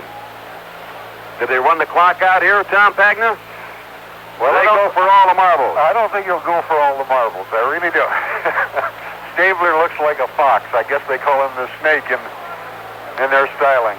Dalby out over the football. Stabler reaching under center, turns around, gives it to Clarence Davis, and Davis spins off one tackle, Gets it past the 20 and gets up to the 25-yard line. That's what they're going to do. I think they're going to play it fairly conservative, break a run if they can. If not, tackle was made by Jack Ham, the left side linebacker, and he's just a little slow getting up on the play. So there it is. That's the end of the first half with a score. The Pittsburgh Steelers 7, the Oakland Raiders 7. Well, the third quarter just moments from getting it away. Pittsburgh 7, Oakland 7. And the Oakland offensive line called the best of the game when it's healthy. Shell, Upshaw, Dalby, Bueller, and Villa. Those going to have their work cut out against that tough Pittsburgh defense. Both clubs hurt tremendously by injuries during the preseason. And right now, off to our right, we've got Terry Bradshaw warming up with backup quarterback Mike Kruzik. We also see out there the big tight end who is Benny Cunningham, the number 1 draft choice, a 6'4", 235-pounder out of Clemson, doing some pass catching along with Theo Bell, the number 5 choice from Arizona, who is certainly an exciting player during the preseason. Again, a reminder about that special account of the Muhammad Ali Ken Norton Heavyweight Championship fight. That'll be Tuesday, September 28th at Mutual Sports. This is not war, nor will there be any other live or recreated blow-by-blow coverage. Only the special radio account of the fight with interviews and a description of the action of each round immediately at the end of the round. That's Tuesday night, September 28th, over many of these Mutual network stations. well, they've got some statistics going on them. Total net yards, 210 for Pittsburgh, 83 yards rushing, and 127 passing. For the Oakland Raiders, 220 yards net, 56 yards rushing, and 164 passing. It's 7-7 pass attempts for Pittsburgh, 7 out of 14, and for the Oakland Raiders, 11 for 19. They've gone with Bradshaw and Stabler all the way so far. All right, here's a run up by Ray Guy, and the boot in the third quarter is underway. Wobbly kick off the shoulder of the intended receiver, falls into the end zone, and the Steelers will have the ball 1st and 10 at their own 20-yard line. A wobbly kick came upfield, and it bounced off the shoulders, and there's our mystery player. Well, let's check it. We'll put the glasses on him. You can read his facial expression. Well, that was a tricky little play there. He didn't have possession of it. It went into the end zone, and they covered it, and, of course, it's brought out to the 20-yard line. I believe that Pugh, if I'm not mistaken, number 85. And it's difficult to pick the name out on the back of the jersey because they're in gold on a white jersey. Anyway, it's Steelers ball, 1st down and 10. Handoff goes to Franco Harris, and Franco does not get back to the line of scrimmage. Plus the fact there's a penalty marker on the play. He is hit and met by the linebackers, Vilipiano and Monty Johnson. They've had the most success with Franco coming out of the backfield as he set up that touchdown play, but running the ball, they really haven't had much daylight for him. That was a little counter play where he jab stepped one way and then again hit back to the weak side, to the split end side, and a play penalty on the play. They'll walk it off, and they'll bring it back down to the 10-yard line, and the signal from the official was holding against the Pittsburgh Steelers. Well, it's 90 yards to go. A long way to go. 2nd down. Make that 1st down and 20 yards to go. 1st down and 20 yards to go. For the Pittsburgh Steelers, the ball at their own 10-yard line. Harris in the backfield, takes the handoff, sweeping wide to the left at the 10, tries to dance his way into some running room, and he is met by Teddy Hendricks. Teddy, of course, very tall for linebackers, 6'7", 220-pounder in his 9th year out of Miami of Florida, and he really gained his reputation and greatest acclaim when he was a member of the Baltimore Colts defense, and in Baltimore they called him the Stork. Mad Stork. Tony Roberts, that was a great play on his part. He had a blocker in his face, Franco Harris running behind the blocker, and ate them both up. Well, they give Franco a yard on the play up to the 11-yard line. It'll be 2nd down and 19 yards to go. The ball is at the 11. Here's Bradshaw, back to throw, circling to his left at the 5, throws. Ball is caught, bobbled the moment by Stallworth, and he gets it again, finds the handle at the 25-yard line, and he is ridden down right there. John Stallworth, 6'2", 183-pound, four-year man from Alabama A&M, makes the catch, and that puts the Steelers up to the 25-yard line, gives them a little breathing room now. An advance on the play of about 14 yards from Bradshaw up to Stallworth, and it now becomes 3rd down and 5 to go with the ball up the Steeler 25-yard line. That's that great scramble again that you can't cover him forever, and Bradshaw's ability to pick the open man. Wide to the right, Theo Bell in a slot to the right side. Johnny Stallworth, Flyer and Harris in the backfield. Bradshaw back to throw. He's got Franklin on the left side. He's going to run it, and he can't get anywhere. He is hit it about the 21-yard line. The tackle made by Charles Billiard, the number 2 draft choice of the Oakland Raiders. Actually, he was the first pick. He was chosen on the 2nd round. He's 6'8", 270 pounds. He's a rookie from Texas Southern. And I wanted to talk to you about Billiard because the scout said that he would be the biggest bust in the NFL, not the biggest player. Tank Younger from San Diego allegedly said he was the first player I rejected, can't play, no way, and you had him in college all-star camp, and you said he was terrific, Tom Pagna. He was for us. He put pressure on the passer. A beautiful punt by Buddy Walden. Taken at the 30, at the 35, and driven down somewhere around the 35-yard line for the Pittsburgh Steelers. Well, the Steelers like take the field. Neil Colsey, that's who it was. Neil Colsey back there. They'll spot it down right around the 37 to the 38-yard line. Well, Mr. Filio has acquitted himself quite well this afternoon. I'd say that for his opening game, he's made a pretty good account of himself. That was a 46-yard punt, Tony Roberts, and with a 5-yard return. So the Oakland Raiders now go on offense. They take over at their own 37-yard line. Wide to the right, they've got Biletnikoff out to the left branch. Here's Stabler rolling to his left, looking to throw upfield. Throws that ball upfield. It is caught at the 45-yard line, and the receiver is knocked down at about the 47 or 48-yard line. And the catch is made again by Dave Casper, who has to be the leading pass receiver today, both teams. And Casper comes up limping just slightly. That was a play-action fake to hold the inside linebacker, and after the fake, Kenny rolled out a little to the left and then dunked it off. That's a hard play to defend, especially for the linebacker. We're going to have a measurement here for the first down. Carl Garrett is now in the backfield, and Garrett is joined in the backfield by Reggie Harrison. They've got. Oh, wait, Warren Bankston is in there now. They've got the first down. Garrett's in the backfield along with Stabler. And Warren Bankston is also in the backfield. So it's a first down for the Oakland Raiders. First down and 10 at the 47-yard line. Third quarter action is Oakland 7, Pittsburgh 7.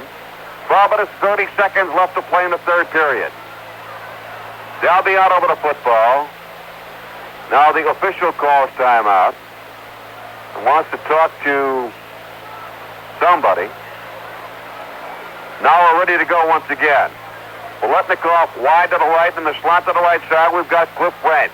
Turn around to give, and the ball goes to Van Egan or Banaszak. They get that ball up to past the 40-yard line, up to about the 42-yard line. It's Mark Van Egan in now. So Van Egan charging straight ahead, quick opener, just driving 40 yardage. That ball is going to be put down at the 49-yard line. It's in Pittsburgh territory. It now becomes second down and 6 to go. The pickup is 4. Biletnikoff comes out to the left, and the slot to the left side is Cliff Branch. Stabler, All-American Alabama, pitches out. The ball goes to Van Egan. At the 50, he is hit, and he's going to be ridden down right around the 49-yard line of the Steelers. And now Mike Wagner and Freddie Biletnikoff look like they might be going at it. Biletnikoff was leading the blocking on a pitch out. They had 4 quick receivers, and the corner support by Wagner had a little run-in. Tom Pagna, it was not Biletnikoff. Instead, It was the offensive right tackle. I saw a 5 when I picked out Biletnikoff, but it was a much bigger fellow, John Vella, 6'4", 260-pound, 6-year man from Southern California. Wagner probably hoped it had been Biletnikoff. Well, 3rd down and 6. I'll say one thing for Wagner. He did not back off. 3rd down and 6 to go. The ball is at the 49-yard line. I'd look for a blitz here. Of the Pittsburgh Steelers. Stabler back to throw. Throwing down the left sideline. Biletnikoff fighting to try to get that ball. It is incomplete. Biletnikoff tried to gain position on defensive quarterback Mel Blount. There was a little bumping on the play, but the pass is incomplete off the hands of Blount. And that's going to set up 4th down and 6 in a punting situation with a ball at the Pittsburgh 49-yard line. They were in pure man coverage that time. It was strictly Blunt against the wide receiver. And I looked to see the linebacker blitz and 4 people covering. So Ray Guy waiting for the snap. Standing back at the 37-yard line of the Oakland Raiders. Here comes the snap. Dietmel, Fuquay, and Bell. And the boot off the side of the foot of Guy, and it goes out of bounds. The kick, no bargain at all. And they'll say it went out of bounds in the vicinity of the 22-yard line. Well, we found out who our 2 mystery players are. Number 74 is Ray Pitty. He was listed as number 53. He is the number 3 center for the Pittsburgh Steelers. And the other man, number 85, is Ernest Pugh. It's P-O-U-G-H, but pronounced as the Pew in church, this being Sunday. 10:42, 3rd quarter action. Pittsburgh 7, Oakland 7. Terry Bradshaw at quarterback. Harris, Blyer in the backfield. Bradshaw fakes the handoff to Blyer, throws to the right sideline. Almost intercepted. Pass was intended for Theo Bell. And racing over from the left side was Jack Tatum. And Jack Tatum sliding along the turf at the 40-yard line. Almost picks one off. Bradshaw has underthrown quite a bit today, Tom. Well, the action of the backfield went to the left as he faked and then rolled out to his right. And you're right, he didn't have a whole lot on that ball, but he's probably just as happy. There were 3 people converging on that one receiver. And we have seen a lot of Theo Bell that we have not seen Lynn Swan here in the 3rd period. So Bell goes wide to the right. Randy Grossman, the tight end right side. Running backs are Blyer and Harris. Now, Franco moves 2 steps to the right, takes the pitch out from Bradshaw. Behind some blockers, gets it up to about the 25-yard line, and that's as far as he goes. As Phil Villapiano makes the tackle on the play. So a gain on the play of about 3 yards, 4 yards at the very most, and it now becomes 3rd down and 6 for the Pittsburgh Steelers at their own 25-yard line. They were lined up in a conventional pro set that time, Tony, and at the last instance, then Franco Harris moved from the fullback slot, became a right halfback, and that set up a quick pitch out. Reverse pivot by Bradshaw. Try to get something going outside. Charles Phillips replaces the linebacker now in the Raider defense with 3rd down and 6 at the 25. Split backfield, back to throw. Bradshaw looking, throwing up the right sideline, has a man, overthrows Franco Harris. It was either Franco Harris or Stallworth, and it was Franco Harris. Great protection that time. He took a long, hard look, and he did have the time for it. Just a little overthrown. And Franco had a step on the linebacker, Villapiano. So it now becomes 4th down and 6. With a ball at the Pittsburgh 25-yard line. And in the booth, the veteran Bobby Walden. Single safety for the Oakland Raiders.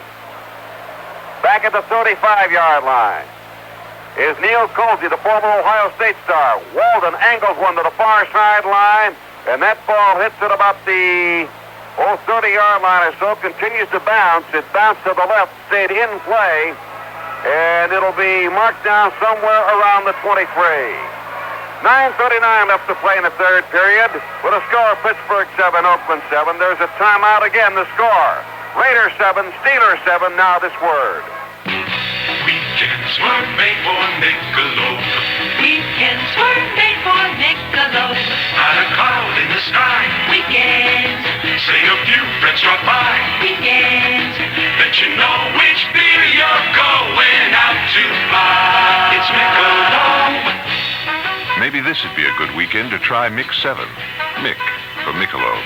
7 for 7 ounces of unexpected pleasure. Look for Mix 7 in the gold 6-pack. Weekends were made for Michelob.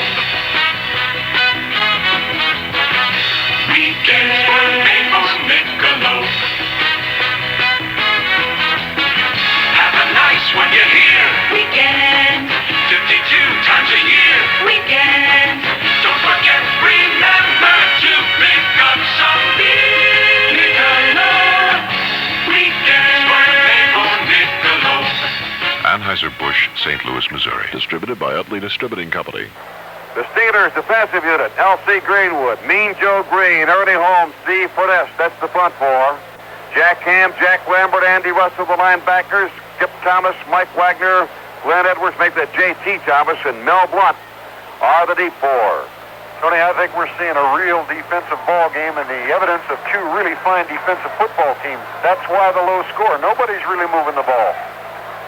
Stabler turns around, hands that ball off to his fullback, and it's going to be off. Now we've got a little fisticuffs here between Jack Lambert, a penalty marker on the play. It's Jack Lambert and John Villa. Villa was involved in a little bit of an altercation with Mike Wagner, and now it's Jack Lambert and John Villa. Double foul. Offsetting. Okay, double foul, offsetting penalties. And probably a word of caution. All right, fellas, let's coat up and play football. Clarence Davis comes out of the backfield. Coming out wide to the left, we've got Biletnikoff, and a slot to the left side, Branch. Carl Garrett now, deep man in the I formation. Bandersack leading the interference as Garrett's trying to go wide to the right side, and he runs into a host of people, namely Jack Ham, who makes the initial hit and drops him back at the 24-25-yard line. That defensive pursuit is so great. You're trying to pitch out and get wide on it, but you can see a whole slew of white jerseys, the white and gold of the Pittsburgh linebackers and linemen flowing to that side and cutting them off. So it's third down now and 7 yards to go. The ball at the 25-yard line, and Tom, neither team has been able to go outside with any consistency at all. Long gainers have been check-throughs, a little delay passes for both teams. Third and 7 for the Oakland Raiders. As Stabler sends Biletnikoff wide to the left. In the slot, Cliff Branch, left side. Here's Stabler, back to throw. Looking, throwing to the sideline. It is almost intercepted, intended for Branch. And moving right in front of him was the J.T. Thomas, the left quarterback, and he knocked the ball down at about the 40-yard line. Almost picked off. You know, J.T. Thomas could afford to play him much tighter than ordinary, and as a matter of fact, he had to be there for a perfect throw. But the reason he could do that is he had backup help. Both of the twin deep safeties for Pittsburgh were backing it up. It was a passing situation. That's why they played it that way. That'll make it fourth down and 7, and Ray Guy standing back at the 10-yard line, waiting for the snap. We've got Theo Bell to the right, Frenchie Fuqua off to the left, with a punting situation. Fourth and 7, and here's Guy's kick. It is a boomer. Coming upfield. It drives Fuqua and Bell back. Bell takes it at the 15. Eludes the tackler. At the 15 to 20. Moving to the sideline is hit at the 22 and hit hard and knocked down right there. Theo Bell hit and knocked down at the 22-yard line. And the man who made the hit, and it was a jarring hit, was Rick Boness. Now, Boness, that's one helmet and one stomach. Is a number 3 draft choice out of Nebraska. He's 6'3", 220 pounds. Well, we have no word, Tom, on what happened to Lynn Swan, but Theo Bell is the young man who's been going here in the third quarter and the second half. Theo Bell's a number 5 draft choice out of Arizona, 5'11", 180-pounder, and he has replaced Swan. Of course, was all frog. I formation. Front man in the I is Franco Harris. The tailback is Rocky Blyer. The turnaround to give to Rocky up over at the 25. And Rocky charges up to 30, past the 30, up to about the 32-yard line before he is finally upended. And the hit again is made by the middle linebacker, Monty Johnson, and also by Willie Hall. But a gain on the play of about 9 yards, and it'll be second down and a yard to go. The ball at the 32. That, too, was a trap play from the tailback, or again in that tailback set. two tight ends. Second down, a yard to go. Here's Bradshaw pitching out. Flyer at the 30. Hit in, driven down. Villapiano knifing in from the left side. Hit Flyer, straightened him out, and then Villiall put the finishing touch on him and drove him down to the ground at the 35-yard line. But it's going to be enough yardage for the first down. And a tough and hard-earned first down it was for Rocky Blyer. They were in a tailback position, just turned and pitched him the ball, let him sweep to the right, and coming all the way through on the other side. It's a tough angle. It's kind of a blind side. He didn't see it. So it's first down and 10 for the Pittsburgh Steelers. They've got it at their own 35-yard line. The game tied 7-0. Split backfield. Bradshaw turns around, gives to Blyer the workhorse, and Blyer is hit as charging in from the left side is Willie Hall, the linebacker. He came knifing in from the left side, and Blyer got to the line of scrimmage and maybe a yard or so more. Give him about one on the play. That'll make it second down and 9 to go. That wasn't only a tough one, that was a dirty one. They're on the edge of the infield. They've got about 4 yards to gain to get on the grass for the long haul. That hit was made right around second base because that's the skin part of the infield where the Oakland A's, of course, play here. Second down. They give him 8 yards to go. The ball is at the 37-yard line. Again, the I formation. Bradshaw sets. Handoff. Harris up the middle at the 35, the 40, the 45. At the 50-yard line. Off the territory, 45, 40. A fumble on the play. Picked up by Stallworth. He's down to the 10-5. Touchdown. Will it count? The ball went to Franco Harris. He got to midfield. The ball squirted away. Stallworth picks it up. In pro football, he's able to advance the ball. And they went all the way for the touchdown. Well, maybe the Steelers owe him one like that. That was reminiscent of that one that they had in the playoff game a couple years back. Franco Harris stopped. I don't know whether he lateraled it or Tony or well, it might have been a lateral. From this angle, it was difficult to see. All of a sudden, we saw 32 with the football. And then the next thing you know, here's 82 running goalward with it. So that'll make it 13-7. Geraldo's going to try with a PAT. Spotted down, kick up in the air. It is good. So we've got a timeout here. We've got 6 minutes and 46 seconds left to play. They went 77 yards, 5 plays in the third quarter. And the Pittsburgh Steelers have now taken a 14-7 lead over the Oakland Raiders. Well, Franco Harris found the room up the middle on a quick opener. He got up to about the 45-yard line of the Oakland Raiders, and all of a sudden we found Johnny Stallworth with a football racing toward the goal line. You know, Tony, it's odd because, of course, Lynn Swan is injured, but they ran that series with 2 tight ends. Actually, it's a split receiver close. And they did it 3 or 4 times in a row, and then finally, bang, with runs, Franco sprung that one. Well, I'm not sure that one is not in the playbook. We want to welcome these stations to our Mutual Sunday Afternoon Football Network, WNAB in Bridgeport, WSB in Atlanta, Georgia, KAHU in Honolulu, and KAKE in Wichita, Kansas. WNAB up in Bridgeport, Connecticut. 14-7, the Pittsburgh Steelers out in front. Well, the report is that it was definitely a lateral. It was a lateral. Pretty good thinking on Franco's part. Oh, pretty good thinking for Johnny Stallworth to stay right there with a play, and he was in the right spot at the right time.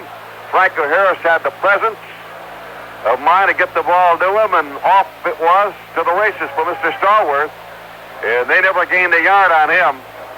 So Geraldo will kick it off from the 35-yard line. Now the Steelers, who trailed 7-0, then tied it up at 7-7 with 57 seconds left to play in the first half, are now out in front. So the last 2 scores belong to Pittsburgh. Bradshaw's back along with Clarence Davis at the goal line. Here's Geraldo with a run-up. The kick, it is coming down toward Bradshaw. He'll take it at the goal line. It bounces off his foot. He's going to have to get that football, do something with it, falls on it in the end zone, downs it there, and it'll be Oakland ball, first down and 10 at the 20-yard line. It appears to me that he kind of lost that ball in the sun, and it did hit him in the foot. they've got a long way to go. I got a feeling we're going to see the ball in the air quite a bit this time, even though they're against the wind and they've got about 6 minutes to go before they get it in the last quarter. Well, that last drive for Pittsburgh started at the 23-yard line, so that's a 77-yard march. I don't know how many yards they're going to credit Franco with on that play, and then the subsequent lateral to Stallworth. But now the Raiders, with 6:38 to go, have to get something going here in the third quarter. Stabler turns around, gives the ball going to Clarence Davis, who comes around. Clarence was on a wing on the right side, and Davis comes around and gets that ball up to about the 28 or 29-yard line, an advance of about 9 on the play. He was running a sweep to his right, and they strung it out, and he saw a little daylight back into the inside, cut it back. Clarence has got great running ability to open daylight. Second down, a yard to go. At the 29-yard line, Biletnikoff wide to the right. Branch in the slot to the right side. Stabler turns around. The ball goes to Van Egan, and Van Egan powers for the first down as he cracks off the left side, hitting left tackle, barges past the 30 and gets it nearly to the 34-yard line. So the Raiders have a first down, 1st and 10. And the crowd here at Oakland Coliseum starts coming to life. Ball is at the 34-yard line. Final score, San Diego 30, Kansas City 16. San Francisco beat Green Bay 26-14. Houston 20, Tampa Bay nothing. Stabler back to throw. Looking, throws up over the middle. Pass was almost intercepted. It was almost picked off by Jack Ham, the left side linebacker. It was intended for the running back coming out of the backfield, Mark Van Egan.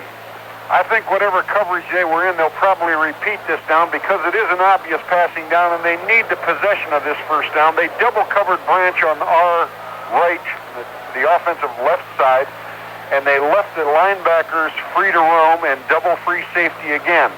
Good pass coverage. Second down and 10. Oakland in possession of the ball at their own 34-yard line. Harris has been credited with a 25-yard run. Stallworth got the remaining 38. So a 63-yard play. Stabler back to throw. Looking, cocks his arm, fires long downfield, and headed for Clarence Davis. It is intercepted. It was picked off out there. Intercepted at the 25-yard line by free safety Glenn Edwards, who came to the near side of the field. On a fly pattern down the right side, Clarence Davis, and the pass is intercepted by Glenn Edwards, and Pittsburgh's got the ball 1st and 10.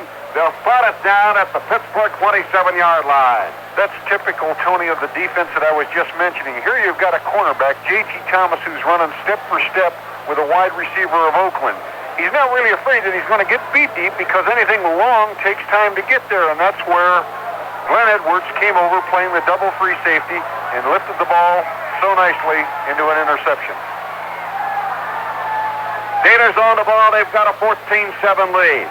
Third quarter action. Turn around. Give to Franco Harris. This time there's no room in the middle. Franco dancing around, just trying to get as much as he can because he sees he can't go anywhere. Puts his head down, knees turning, gets maybe a yard or two, and that's it. The entire middle clogged up by the Oakland front four of Phil Yaw, Dave Rowe, Jeff Winans, and Otis Sistrunk. Monty Johnson, the middle linebacker, was also there on the play. He gets about 3 on the play. Second down, 7 to go. The ball at the 30-yard line. Throw set for the Steelers. Bradshaw back to throw. Looking. Flyer open right side. Penalty marker on the play. The pass overthrown at about the 28-yard line. It is incomplete. Again, a penalty marker at the 35-yard line. I think it's a call on the defensive secondary or on the offensive flanker receiver because there was collision between the two of them. And apparently it is going to be against the Oakland Raiders. Right. Face mask grab is the call against Oakland. I saw the flanker back go down, do a curl hook, and apparently he did scrape him against the face mask. That'll be a first down now for the Steelers at their own 35-yard line. Bradshaw's 8 for 17, 141 yards. Stabler 12 for 24, 174 yards, but 2 of his have been picked off. Wide to the right, rookie Theo Bell. Out to the left, Johnny Stallworth, who has a touchdown. Bradshaw with a throw set. Harris directly behind him. Wire off to the right. Long count. Handoff goes to Franco, and Franco is met just as he gets to the line of scrimmage. Franco got the handoff, and knifing in from the right side was Willie Hall. Willie is 6'2", 225 pounds. He's a 5-year veteran from Southern Cal, and he has been very active, Tom. I think what happened there is there was a long time in the cage you called out a long count, and I think he audibilized, sensing they were in some kind of man coverage going to have a blitz on, went to a little safer play with Franco running the ball. Defensive back Neil Colsey out. That'll make it second down, and 11 to go. The ball at the 34-yard line. Stallworth out to the left. Here's Bradshaw handing off to Rocky Blyer. Rocky running on an angle toward the right tackle, sweeping to the right, drives ahead, past the 35 up to about the 37-yard line. And now we've got a third down situation. Tony, that's about where they were. We kept saying second base. 3 yards before you hit the grass. That's about where they were when they broke that run with Franco Harris in that lateral. It's at the 37. We've got about 8 yards to go for the first down.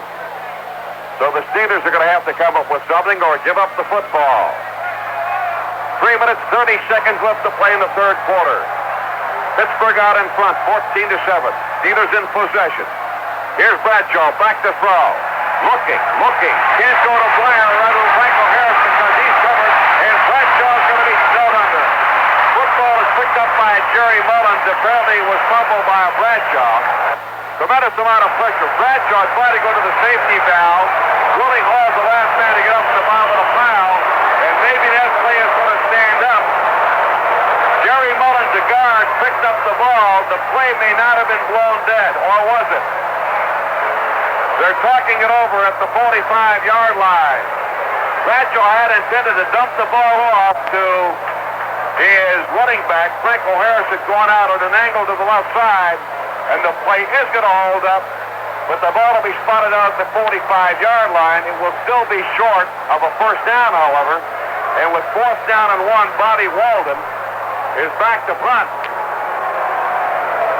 So Bradshaw was really ganged up on by the Raiders defense, coughed up the football, and Jerry Mullins advanced it up to the 49-yard line, or the 44-yard line, 45-yard line. Walden back to Booth. High snap, and he gets the kickoff end-over-ender. It'll hit on the sideline and go out of bounds in the vicinity of the 24-yard line. So the Raiders will have the ball. First and 10 at their own 24. The Raiders have really been playing tough defense, Tony. That last series, as a matter of fact, they made Bradshaw cough the ball up. They were in tight man coverage. Lazy Boy Chair Company is going to award a Lazy Boy recliner to the outstanding offensive and outstanding defensive players in today's game. We'll announce the winners at the conclusion of our broadcast. Here's Stabler back to throw, looking, fire to the side. It's caught by Casper at the 35-yard line. It is going to be brought to a halt somewhere around the 35-yard line. He caught it at about the 33. Dave Casper again, the tight end is open. They were playing just a straight zone, Pittsburgh's defense. There's a penalty marker back at about the 15-yard line. And it's going to be a wrap against the Oakland Raiders. And if there's one category they lead in this afternoon, it's certainly penalties. Well, they've got 2 minutes before they gain the wind. They're back at the 10-yard line now. I didn't catch the call. First down, 19 yards to go at the 10. Here's Stabler. Back to throw, rolling to the right. Pumps once, throws. It is caught again by Casper. He makes the reception at the 23-yard line, and then is hit immediately and dropped right there as Jack Lambert made the tackle on the play. That's the fourth penalty for the Raiders, and that's their 50th yard assessed against them. Boy, Stabler can get you a lot of yardage, a chunky yardage. All of a sudden there, it was just strictly his ability to play cat and mouse, to roll out, to flank, or rather to fake the ball and pump it and then find the open receiver. 14-yard pass from Stabler to Casper. Stabler back to throw. Looking, throws to the left side. It is almost up. It is intercepted.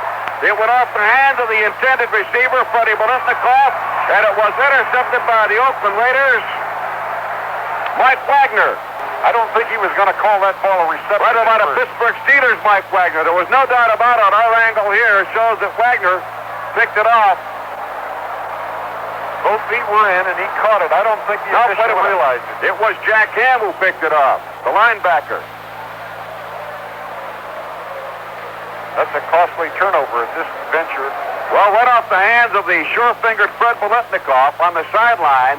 And now the Steelers get their first big break of the ball game, Tom. They've got the ball first down and 10. And the ball is at the 39-yard line of the Oakland Raiders. That's the third interception this afternoon. First and 10 at the Oakland 39. Bradshaw back to throw.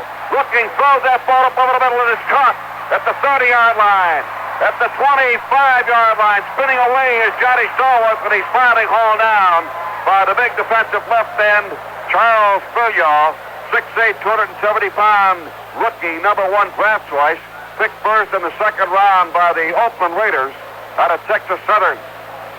That was just a double inside fake. He faked to Franco, he faked to Rocky firing through, and then drugged straight back and completed that pass. First and 10 now at the 26-yard line. Handoff goes to Reggie Harrison, bounces off one tackler, runs into a couple of others. Filyaw for one, and linebacker Phil Villapiano for another. And let's see where he put it down. Somewhere around the 24-yard line, a gain of about 2 yards. Reggie Harrison, 5'11", 220-pound, 4-year man out of Cincinnati. Bradshaw, the quarterback, has gone all the way. Franco Harris back in, along with Rocky Blair. Oakland's really got to do or die here, Tony, because if Pittsburgh gets another first down, they're in position for a field goal. Here's the handoff, straight ahead, power play. And Franco just grinding it out, trying to get as much as he possibly can, gets that football inside the 25-yard line, down to about the 22-yard line. Well, there it is, the end of the third quarter of play with a score. The Pittsburgh Steelers 14, the Oakland Raiders 7. Now this with Lazy Boy. I don't believe it. Joe Namath has elected to run. There he goes. He's still on his feet. He evades one tackler, explodes around right end. He's still on his feet. Take it from me, Joe Namath. After a hard day's work, there's nothing like taking the weight off your feet. I do it by relaxing in my Lazy Boy recliner. If you work hard for a living, get yourself a Lazy Boy too. Put your feet up in a Lazy Boy, and right away it's a holiday. Lazy Boy chairs. They're on sale now. Fourth quarter underway. Pittsburgh 14, Oakland 7. And the Steelers have the football. Third down and 6 at the Oakland 22-yard line. Steelers favored to win it in the American Football Conference Central Division. The Oakland Raiders, the favorites to win it in the American Football Conference West. And right now, the Pittsburgh Steelers have the better of it. They're out in front 14-7 as we move to the top of the fourth quarter. Other stations that we like to welcome today along our network for Sunday afternoon football. KRMD, Shreveport, Louisiana. WPON, Pontiac, Michigan. KMOX in St. Louis, Missouri. And KBIM, Roswell, New Mexico. Tony, it's the third down, 6 situation. Pittsburgh's converted 4 out of 8 of these in the previous times. Theo Bell is wide to the right. Out to the left, we've got Johnny Stallworth. Turn around, fake to Franco, pass out. It's taken here by Stallworth at the 20, at the 15. He's down at the 12-yard line before he's hustled out of bounds. And Willie Hall is again there to make the hit on the play. And also helping was Willie Brown, the right quarterback for the Oakland Raiders. That's a little quick screen action. They come back to the pocket, fake a little draw to Franco, and then bang, hit a little quick flare pass to the wide receiver and try to get a screening action in front of him. They picked up about 8 or 10 yards on it. The key to the play, Tom, is the fact that the wide receiver comes back a couple of steps to get it. So that'll make it first down at 10 to go. The ball is at the Oakland 12-yard line. Bradshaw reaching under center, Ray Mansfield. Flyer and Harris in the backfield. Wide left and right, Stallworth and Theo Bell. Split back here now, handoff to Franco Harris. Gets by one man and gets down to the 12-yard line and no more as he runs into Teddy Hendricks, the right side linebacker. One of the Raiders knifed in the backfield, and Harris just ran right by him, pushed him away, but Teddy Hendricks was there to make the stop on the play. A gain of a yard. It'll be second down at 9. The ball is at the Oakland E11. And the Raiders can ill afford to give up a score here. They trail 14-7. But the Steelers, who started back at the Oakland 39, are knocking on the door once again, following an intercepted pass by Jack Ham. Now in motion toward the line of scrimmage, we've got Theo Bell to pass the Bell. Touchdown! Terry Bradshaw to Theo Bell. And Theo Bell beat everybody. Villapiano, the linebacker, and the defensive back in the left corner, Skip Thomas, for the score. An 11-yard touchdown pass. Terry Bradshaw to rookie Theo Bell. And Oakland Raiders now trail by a score of 20-7 at the top of the fourth quarter, and Roy Girello will try with a PAT. You know, it's funny, Tony, that was an individual thing all the way. They were in a strong right formation. The flanker back, who normally doesn't do this, comes in motion towards the rest of the team, and then he cuts up the field on the snap of the ball, which is strictly one-on-one coverage with a wingback. Kick by Girello, right up the middle, it's good. And with 14-12 left to play, there's a timeout with a score. Pittsburgh Steelers 21, the Oakland Raiders 7. 14 minutes and 12 seconds left to play in the fourth quarter. Pittsburgh now leading by 2 touchdowns, 21-7. That march went 39 yards, 5 plays. The last 11 covered from Bradshaw to Theo Bell for the touchdown.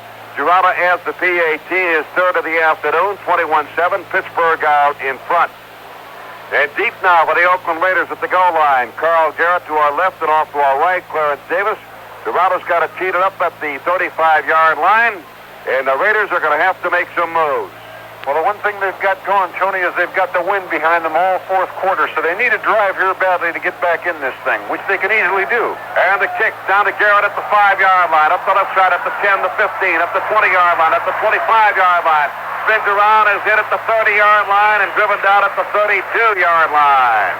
And the tackle made by Pittsburgh's Reggie Harrison, the number 2 running back behind Franco Harris. So it'll be 1st and 10 for the Oakland Raiders.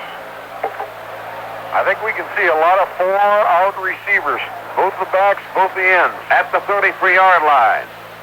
Now, the question is, will the Raider receivers be looking into the sun, Tom? Well, that's another point. You might have the wind, but not the sun. And believe me, there isn't a cloud anywhere in the vicinity. Bright, sunshiny day. So here's Stabler, and right off the bat, he's back to throw. Looking, throws up over the middle. It's caught by Mark Van Egan. He is hit down by Jack Ham at the 40-yard line. That's the thing, I think we're going to see a lot of that, because both your wide receivers were double covered, so all he can do is come to the pocket and a little check flare, a little check through, that is, set up like pass protection, then filter through the line and outlet to your backs, which is exactly what he did there. And the same alignment now as Bolitnikoff goes out to the right and Branch comes out to the left. The gain is 8 on the play. 2nd down and 2 to go. The ball at the 41-yard line. Hand off to Van Egan.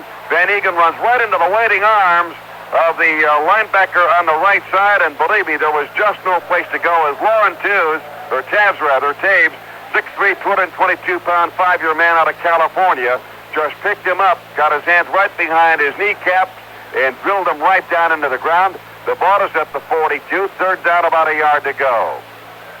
So Van Egan just searching for some running room at all, couldn't get away from Taves. We're going to have a measurement here.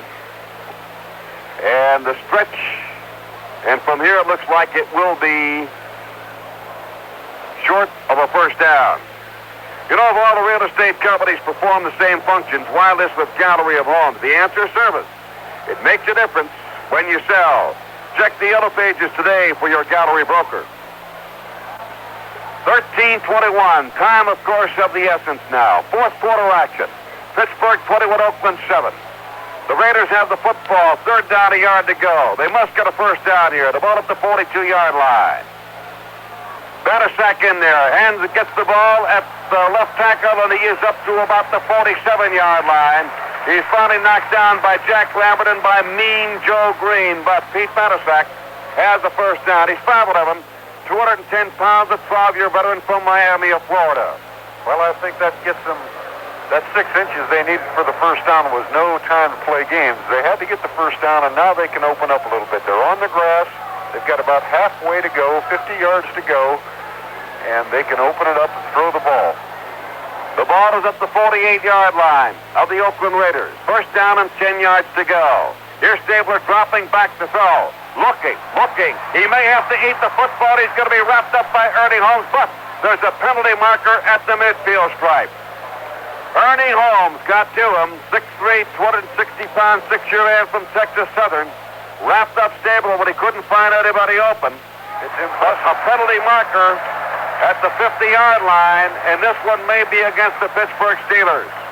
They were playing that coverage again, Tony, where the linebackers underneath are man-to-man and the 2 deep center fielders.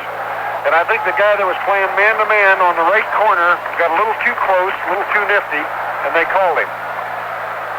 Yeah, we're going to have a defensive holding call against the Steelers, and that makes it first down and 10 to go as they walk it off and bring the ball down to the 48-yard line of the Steelers. This is a key drive for Oakland. Wide to the right is Bolitnikoff. Left to the right side, Branch. Quick count, Stabler looking to throw. Looking, throws to the sideline. Open, Bolitnikoff. Down the sideline at the 35, the 33-yard line. And he is hit right there at the 33 and driven down by J.T. Thomas. It's enough for another Oakland first down. And the Raider offense comes to life. This drive started back at the Oakland 33. It is now reached the Pittsburgh 32. Dave Casper's the tight end, left side. They send Clarence Davis on the wing. Wide to the right is Bolitnikoff, slot, Branch. Here's the pitch to Banaszak. Banaszak behind the block at the 30, at the 25-yard line. That's great. As Banaszak gets the pitch, and he got it down to the 25-yard line, and the man leading the play was the big offensive left tackle Artie Shell, 6'5", 265-pound, 10-year veteran from Maryland Eastern Shore. Gain of 7. It'll be second down and 3. Here's Stabler getting the ball. Hands it off to Banaszak. Banaszak spinning around down to about the 21 or 22-yard line. As Jack Lambert makes the hit on the play. First down for the Oakland Raiders. The ball is down around the 21-yard line. Again, time of the essence. We've got 11 minutes and 2 seconds remaining. And the Raiders need a touchdown now on this drive. I speculate a little run action pass about here. It's a good call time for it. It's a first down situation. Oakland has had 17 first downs. Wide left, Branch out to the right, Bolitnikoff. Stabler back to throw, going for Bolitnikoff. Open touchdown! Diving catch in the end zone by Freddie Bolitnikoff, who split between the right corner, Thomas, and the right safety, Wagner, made a diving catch in the end zone. PD. Well, it happens that quickly. Bolitnikoff made a beautiful catch out of it, but, you talk about timing and anticipation. Here you are with the pressure of a quarterback. Stabler comes to the pocket, and he sees the wide flanker doing a turn-in. He anticipates where he's going to be, and he puts the ball up, and they merge. Well, that makes the ball game out of it. It was anyhow. Freddie Stein put the try with a point after touchdown now. 10:46 showing on the clock. It's now 21-13. The Pittsburgh League wants 14. Now cut down to 8. Could be 7. Kick up in the air. It is good. It's good. 21-14 Pittsburgh. In town, we've got ourselves a football game. Deep man for the Steelers. Waiting to receive back at the 3-yard line is Jack Delaplane, the rookie out of Salem, West Virginia College. Off to the left, Frenchie Fuquay. On the other side, Ernest Pugh. And Ray Guy set to do it. The run-up and the kick. It is high, headed for Fuquay. The other sideline bounces. He's going to have to run it back at the 2, the 5, at the 10, the 15. And he is ganged up there, and he's ridden down at the 15-yard line. This crowd's going to get behind Oakland now because they need to shut them off if they're going to get right back in it. Steelers have the ball. First down and 10. Here's Bradshaw, reaching under center Ray Mansfield. Again the pro set. Bradshaw back to throw. Looking. Throws up the sideline and kind of caught by Stallworth. Stallworth did a superb job of working his way around the defensive back on the play. Willie Brown moved in front of him and caught the ball. A big play for the Pittsburgh Steelers. at the 48-yard line. You know, Tony, that had interception written all over it because the ball floated, and the receiver had actually overrun it, but he came back for it. You're right. That's just a super play on the part of the flanker. A great job by Johnny Stallworth, 6'2", 183-pound, four-year man out of Alabama A&M. First and 10 now as the ball is up at the 46-yard line. Here's Bradshaw, back to throw. Looking, throwing up the right sideline, caught by Stallworth, and he steps out of bounds again. This time at about the 27 to 28-yard line. And again, Stallworth is getting the better of it. The quarterback, Willie Brown, and Willie, of course, supposed to be one of the very best in pro football. You know, I think it's that great speed. Here you are, a wide receiver, you're running down the field with all things turned up to the high gear, and the defender's backing off, and then you suddenly do a little out hitch pattern, and that's exactly what he did. Perfect throw. Stallworth, right. Perfect throw to him. So it's first and 10. Down to the 31-yard line. Pittsburgh in possession. They lead 21 to 14. Wide to the right is Theo Bell. Here's Bradshaw, a busted play. He was supposed to hand it off, I believe, to Franco Harris. And Franco never did get out of the starting block, slipped and fell, and Bradshaw wound up with a football. Tried to roll out to the right side and got nowhere at all. He fell right about at that same infamous place, second base. They're on the infield now. It's kind of tough traction down there. Loss of a couple, second down and 12 to go. Pittsburgh in possession at the Oakland 32. Well, the Steelers can ill afford, believe me, or the Raiders rather can ill afford even a field goal, because time of the essence, and the Steelers are really eating up the clock. It's down to 7:45 in the fourth quarter. Big play coming up for the Pittsburgh Steelers. Harrison Blair in the backfield. Wide to the right is Theo Bell. Stallworth in tight. Here's Bradshaw back to throw. Looking, throws. Pass is up there. It's incomplete, and there's going to be a penalty marker against Atkinson. No doubt about it, Atkinson had his arm hooked around Randy Grossman. I thought the call was a good one. It was a good call. Defensively, he didn't have to do that. He was in good position. He reached around with his right hand, but his left hand was wrapped around him. He hooked him with the left arm, and George Atkinson, the 6', 185-pound, 10-year veteran out of Morris Brown, is the culprit. And it's going to be a first down for the Steelers at about the 15-yard line. Well, that's a tough break for them, but they're on the 15-yard line now. They can play a pretty tight man coverage. Rocky Blair comes out, and Frenchie Fuqua is now in. Frenchie's 5'11", 200-pounder in his ninth year at Morgan State. We'll have one setback, and that'll be Franco Harris. Here's the handoff to Franco. Circle to the left at the 15. Turns the corner at the 10. Turns in at about the 8-yard line, where he's hit and knocked down at the 8. And we may have a face mask grab against the Oakland Raiders. They'll put the ball down at about the 6 or the 7-yard line. Well, that's the thing you get. Franco with a little delay hitch step, looking like he's going to run inside, bangs it outside, and then turns it up. And, of course, you can't arm tackle the guy. You've really got to go after him. And the aggressive Oakland team commits a foul. The ball will be spotted down. Halfway to the goal? Halfway to the goal line. It'll be at the 3.5-yard line, where it now becomes first down and goal to go at the 3.5. 6 minutes, 46 seconds left to play. The Steelers in possession. They also have the lead, 21 to 14. Well, now it's up to the Raiders defense. It was right here, Tony, that they stopped them in that first quarter. The Steelers were knocking on the 3-yard line. They were in identical the same position except for a different time in the ball game. They did it then, and I'm sure they're going to be up there trying to do it now. Mike Webster out over the football. 6'2", 250-pound, 4-year man from Wisconsin. Bradshaw takes the snap. Handoff to Franco Harris. Harris, touchdown! Franco started a circle to the right, then cut back against the grain, found a hole right around left guard, and just ran into the end zone for the TD. And now it's Pittsburgh out in front, 27 to 14.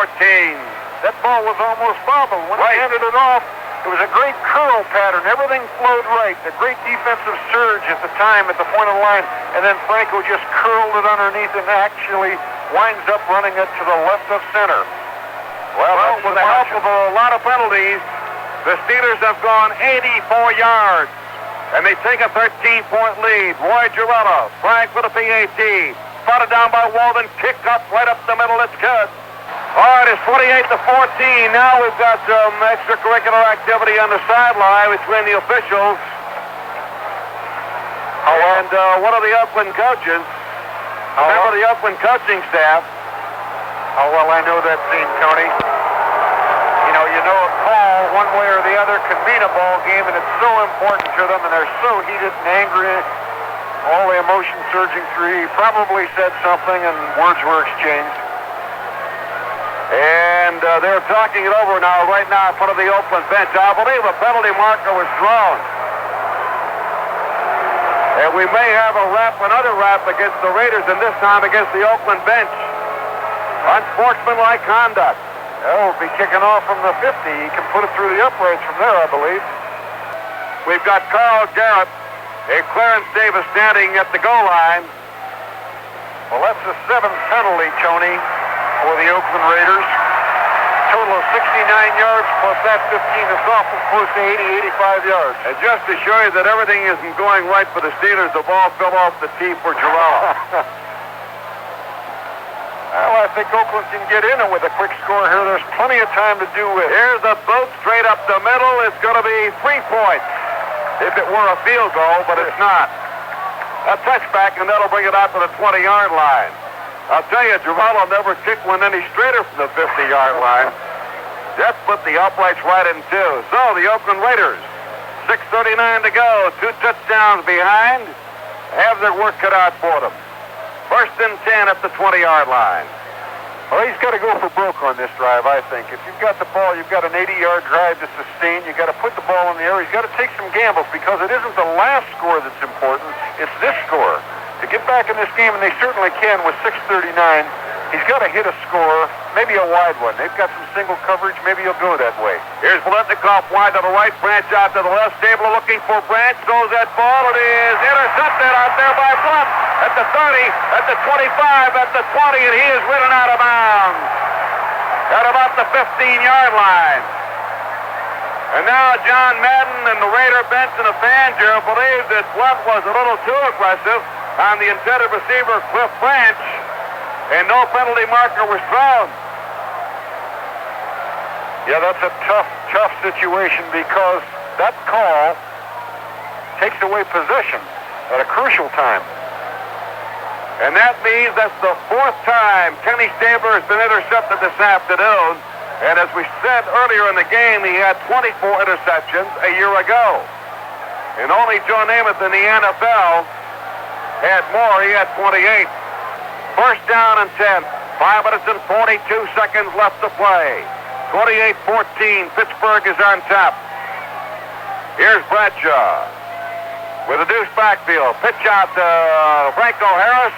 Franco finding difficulty getting any running room. And what have we got here? Looked like Franco might have had the ball ripped away from him. Skip Thomas, the cornerback. Tremendous recovery. One of the Raiders shaking up on the play. Getting in on the action was Otis Sistrunk. He almost got into it, one of the offensive linemen for the Pittsburgh Steelers. The feedings run very high here. 5:35 to go, and this is going to be Oakland football at the 25-yard line. Well, this is where the field goal might put it out of range for them, or at least protect it. But they didn't get that shot. Well, this is it. The Raiders need a touchdown here. They trail 28-14. Stabler intercepted 4 times, back to throw. Under pressure, fire, sideline. Pass caught by Clarence Davis at the 35, at the 40, and knocked out of bounds by Jack Ham at about the 41 or 42-yard line. But there's a penalty marker on the play, back at the 19-yard line. One would have to assume, regardless of the outcome, and this penalty is going to be against Oakland, it's going to be illegal motion against Oakland, that they will lead the league at the end of the first week of play in penalties. Well, I'm sure it's a dubious honor for them. Yes, it is. But it has cost them dearly this afternoon. Surely it has. Instead of having the ball up around the 41-yard line, the motion penalty brings it back and brings it back to the 21. You know, and that's a double jeopardy thing. It's not only the completion loss and the penalty loss. When you combine that, instead of maybe 85 or 90 yards in penalties, it's about 170 yards when you add what you could have gained on that particular play. Make it the 19-yard line. It'll be first down and 15 yards to go at the 19-yard line. 5:27 left, and Boletnikoff goes out to the right. Ciani is in the slot to the right side. Speedster Cliff Branch is to the left. Van Egan, the lone setback. Stabler back to throw.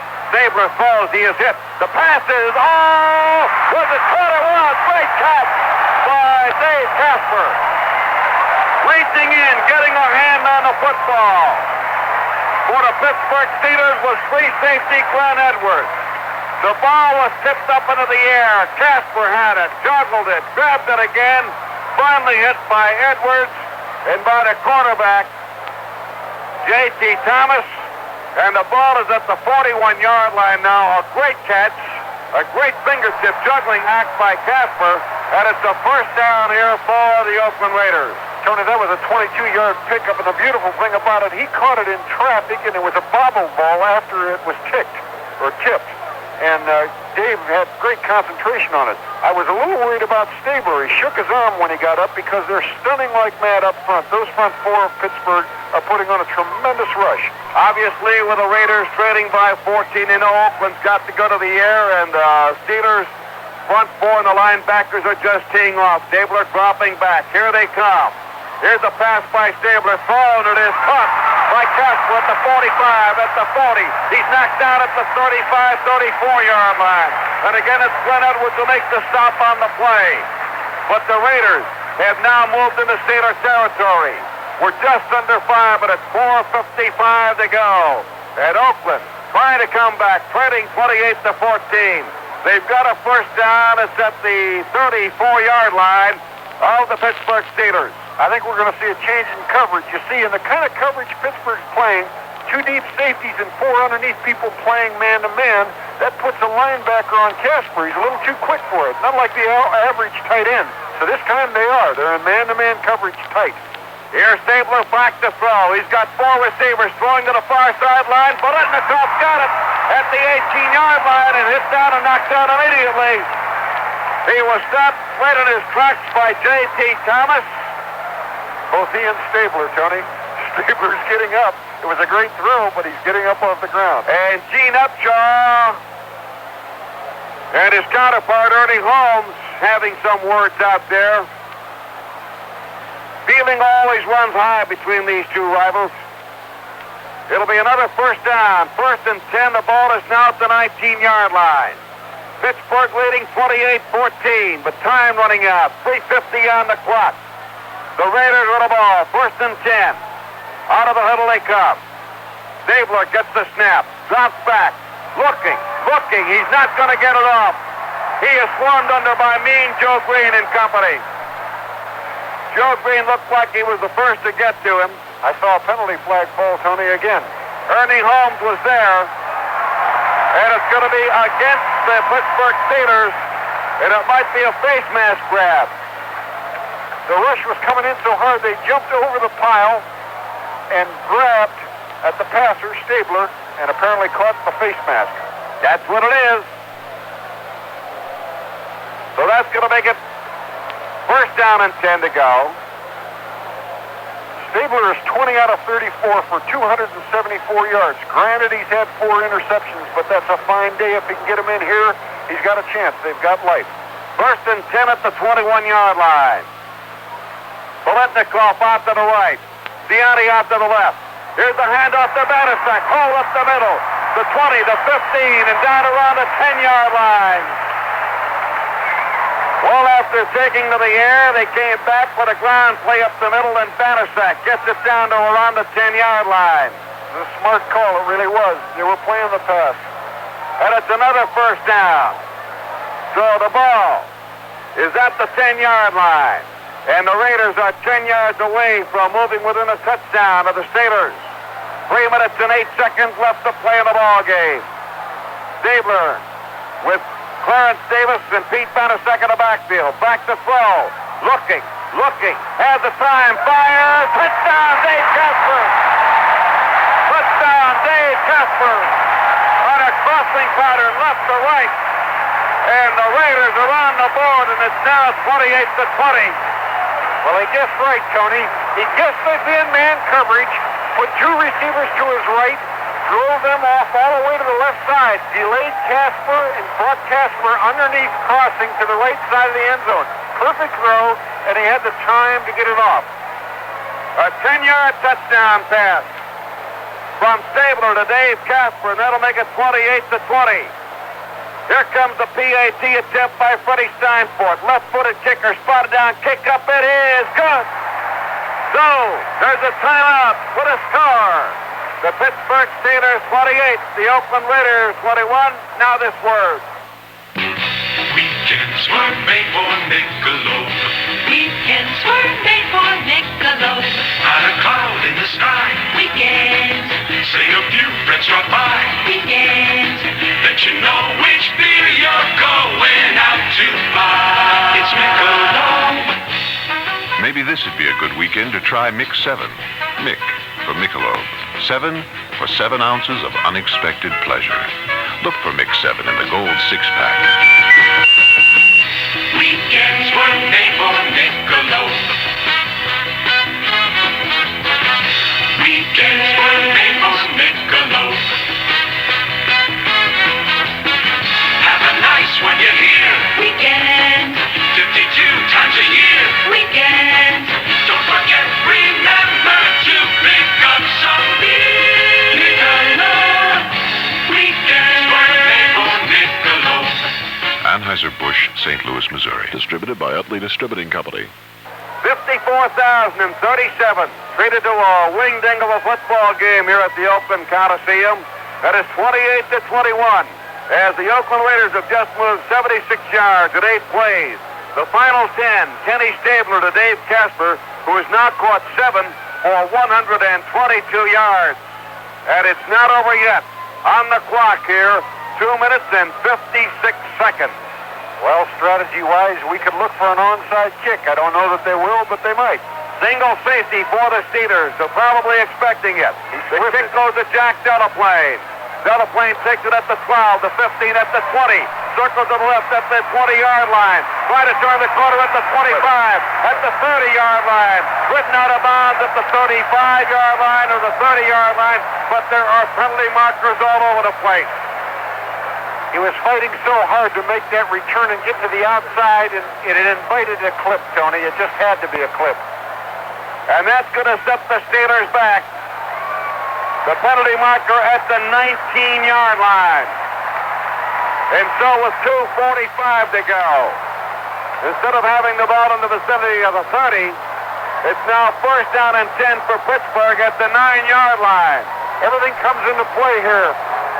If their timeouts are run out, they don't want to make a bobble with the ball. They can't afford a dangerous play to put it in the air. They're fighting really for the possession of the ball and the duration of the time element. Mike Webster has replaced Ray Mansfield at center. I formation. Frank O'Hara's brought down in the eye. Rocky Blyer is the tailback. Theo Bell wide to the right. The handoff goes to Blyer up the middle. No! He runs into the waiting arms of the knifing left end, Charles Billiard, the number 1 draft choice of the Oakland Raiders. Well, the crowd's on it. They know what they've got to do here. They've got to stop them this series of downs. Dropped at the 8-yard line as Rocky Blyer lost of a yard. Second down and 11 to go. We'll keep an eye on the clock. 2:20 showing on the clock. Second down, 11. The ball is at the Pittsburgh 8-yard line. Steelers in possession. They lead 28-21. Here's Bradshaw waiting for the snap. Turns around. Gives again to Blyer. And Rocky finds very little running room. Maybe got her back to the line of scrimmage. The original line of scrimmage, the 9-yard line, and that's about it. They say he advanced it as far as the 10.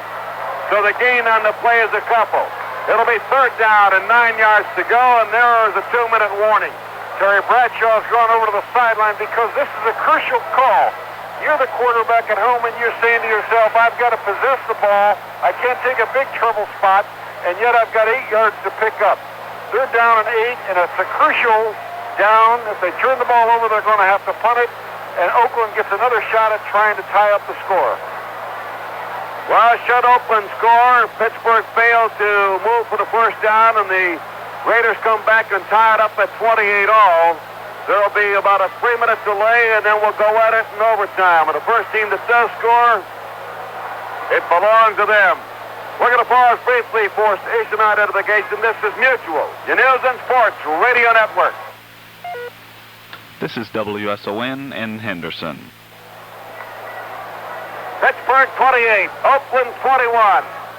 That's the score here at the Oakland Coliseum. 2 minutes remaining on the clock. Bradshaw's returning to the huddle after talking to Coach Chuck Noll. Well, it's a 3rd down and 9 situation. The ball is up the 10-yard line. Steelers in possession. I think they're going to play it safe. I really do. We shall see. Coming into the ball game, Charles Phillips. And that means that Willie Hall, the linebacker, moves out. The Steelers huddled at the goal line. They break. Wide to the left is Stallworth. Out to the right is Theo Bell. Bradshaw, the quarterback. Split backfield, Flyer and Harris. Bradshaw waiting for the snap from Webster. Gets it. Back to throw. Looking. Throwing up the left side and better for Stallworth. It is incomplete. Stallworth fell down at the 35-yard line, making his cut.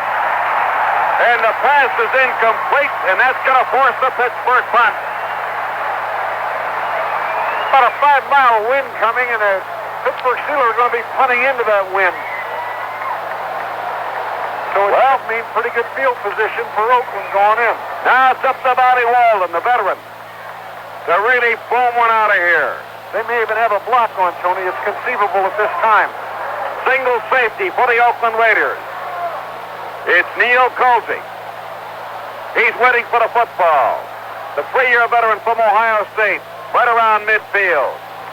And we're going to have, I believe, a timeout called here by the Pittsburgh Steelers. The wide receiver trying the last reception. Is it number 82?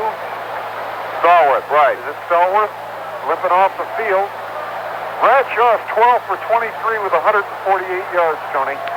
You know, when you sell your home through Gallery of Homes, you'll probably see more potential buyers because Gallery brings buyers in from your own town and from far away, too. Call today. Check the yellow pages for your Gallery broker.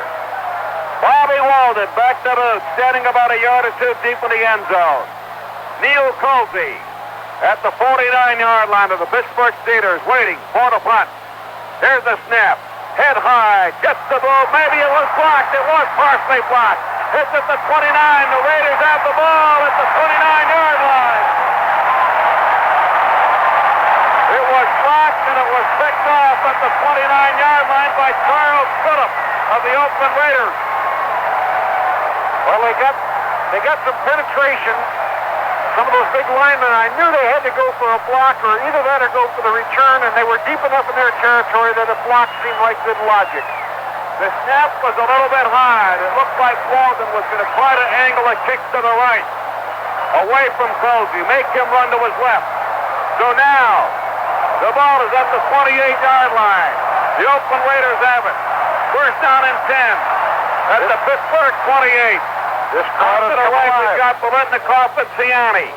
Stabler's the quarterback. Back to throw. Looking. Has the time. Scrambling now. Is going to have to run. Throws on the run and throws it away. It was Willie Hall that got a hand on that punt, Tony, and it put him in position. Pass was intended for Cliff Branch, but Stabler threw it out of bounds when he saw that he had nobody open, and that'll make it 2nd down and 10 to stop the clock. 1 minute and 40 seconds remain to be played in this game. Boy, there's where experience really tells. Kenny Stabler could have taken negative yardage had he gotten trapped back there, but they don't need that. He doesn't need to throw it in a crowd, so he wisely threw it away after looking over the entire field. It'd be a gamble here with the clock the way it is, but it might not be the bad time for that draw or that screen, although Pittsburgh sure can't play it. Second down and 10 to go. Stabler back to throw. Looking. May have to run. No, he's going to throw down the sideline. It is incomplete. Incomplete at about the 2-yard line. A pass long downfield intended for Clarence Davis. He turned, and he was looking the wrong direction. The ball was coming on the other shoulder. He turned the opposite way, probably lost it momentarily. And if I'm not mistaken, that ball went through his arms. Well, they had the coverage they wanted on that play, Tom, and that they had the speedster Clarence Davis, a running back, on linebacker Lauren Taves. So now it becomes third down and 10. The football at the 28-yard line. Here's the big play. Wide to the right goes Biletnikoff. In the slot to the right side, we've got Cliff Branch. Dave Casper is the tight end on the left side. Garrett and Banaszak in the backfield. Stabler back to throw. Looking, fires. It is overthrown, intended for Biletnikoff. That time they had him coming around, cutting up over the middle. They wanted the short yardage in the first down, and it's now 4th and 10 at the 28, and we have 1 minute and 29 seconds left. Well, no question about it. A field goal's not going to help you at this juncture, so all you're going to do, you're going to go for a 4th down situation. That time, Pittsburgh had the double free safety, double free center fielder, so to speak, and the underneath coverage running man for man with them. They're going to come right back with the best pass defense they got. That's probably it. They'll probably do that same thing. So it's a check through or a little draw or a screen. They need the first down if they're going to get in the game. Ernie Holmes is back in now, and that means they'll be teeing off on the quarterback. One setback, it's Banaszak. Wide to the right is Biletnikoff. Stabler back to throw, looking. He loads the player. At the 30, throws, and it's caught. At the 15, at the 10, at the 8, at the 5, at the corner, down at the 2. The pass was caught by Cliff Branch. Cliff Branch ran almost the whole width of the field, or at least 3/4 of it, and got it down to the 2-yard line. And Oakland's got it first down and goal to go at the Pittsburgh 2 with 1 minute 9 left. 27-yard gain. Fabulous display of Toreador by Ken Stabler, who looked like he was trapped. It was all over. You talk about success and failure. A margin of fractions of inches. Coming out of there, out of the crowd, Cliff Branch, grabbing the ball, running diagonally across the field for a 27-yard gain. And you're right, Tony, right from the first word of the game, you said we might have our first overtime, and we're within about a foot away from having it. The snake wiggle free that time, but he is aptly named, believe me. All right, first down and goal to go at the 2-yard line. Some kind of action here. The Raiders make some changes. Coming into the ball game, Stabler going to the sideline. Now talking to the official. Banaszak stays in the backfield. Clarence Davis is in the backfield. Teddy Kwolek, the tight end, is in there now. One-time star with the San Francisco 49ers. They might have 2 tight ends. Dave Casper's on the left side. Kwolek will be on the right. 1:09 to go. First down and goal to go at the 2-yard line. Throw set. Now you've got a power back in Banaszak, and you've got a speedster in Clarence Davis.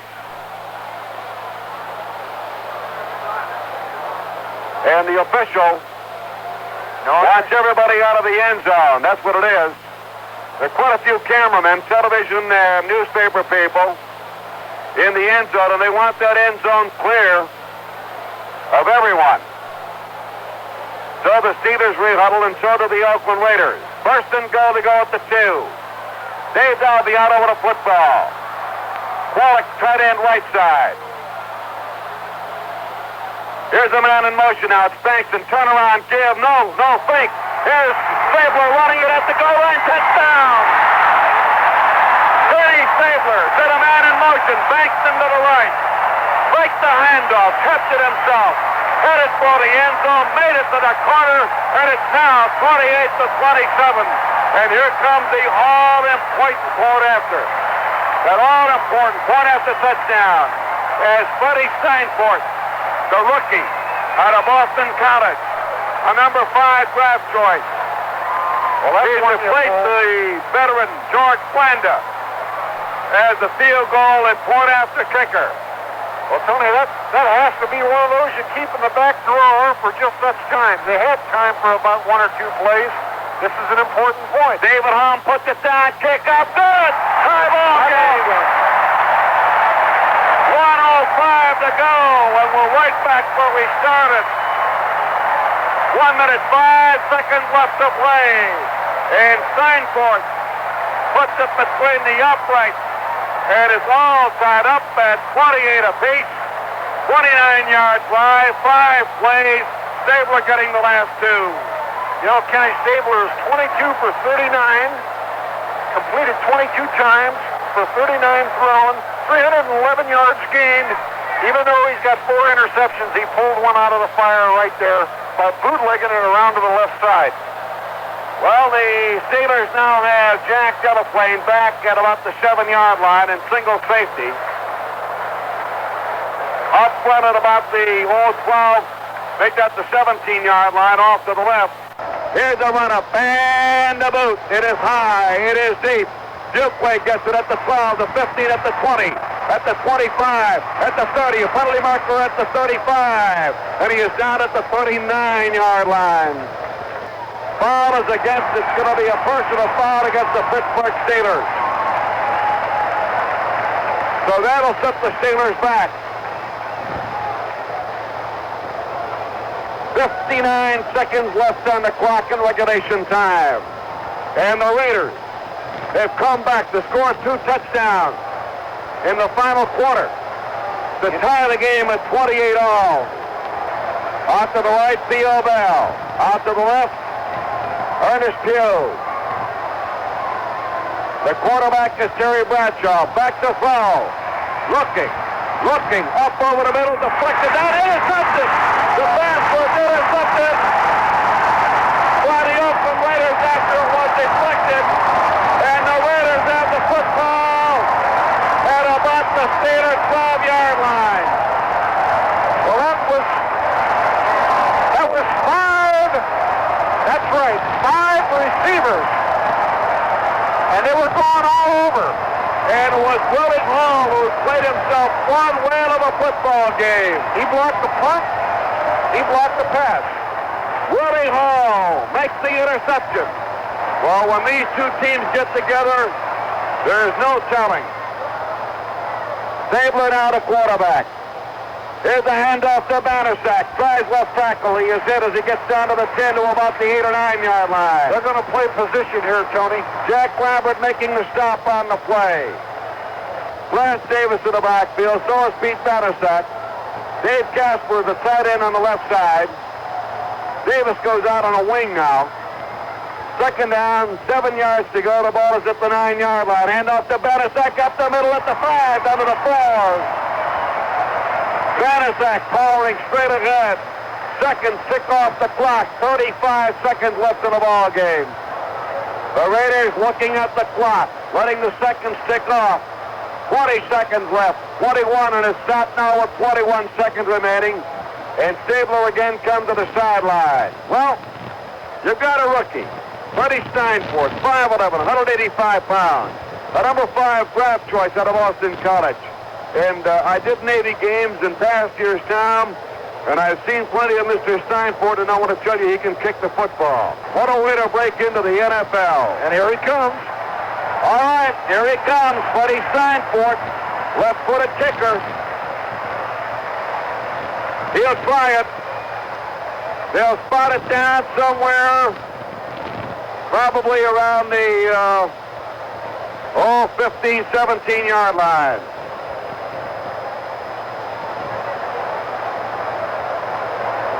David Hum, the former quarterback at Nebraska, will spot it down. You know, technically, Tony, they had time for another running play. It was 3rd and 2. I think they just did not want to play with a possibility of a bobble. 21 seconds left. Here comes the snap. Back to Hum, puts it down, kick up, good! The kick is good! And the Oakland Raiders are out in front, 31 after trailing 28-14. 18 seconds left. Never say die. You can never write it off, can you? It's always a great comeback play, whether it was Stabler or Cliff Branch or the running of Mark Vanhagen and Banashek. What a great comeback. Just a few seconds left on the clock, 18 seconds to be exact. When the Oakland Raiders tied that ball game up, they came to life, and when they went ahead, they absolutely went wild. That's about a 20-yard boot by Steinford. Here's a run up by Ray Guy, kick up in the air, headed toward the far side. It's taken on the run. He's better run it back out of bounds at the 30, the 35, at the 40-yard line. And that's going to stop the clock with about 13 seconds left. He's got time for one, maybe two plays. Bell right. Few out to the left. Here's Bradshaw back to throw. Here come the Raiders. They're coming. Bradshaw getting away from one man. Gonna run it. Now throws it upfield. It's caught out there by Theo Bell, and Theo Bell's trying to make his way out of bounds. Does. Nope, they say nope, and the ball game is over. The ball game is over. And the Oakland Raiders have come from behind to beat the Pittsburgh Steelers. The final score, Oakland 31, Pittsburgh 28.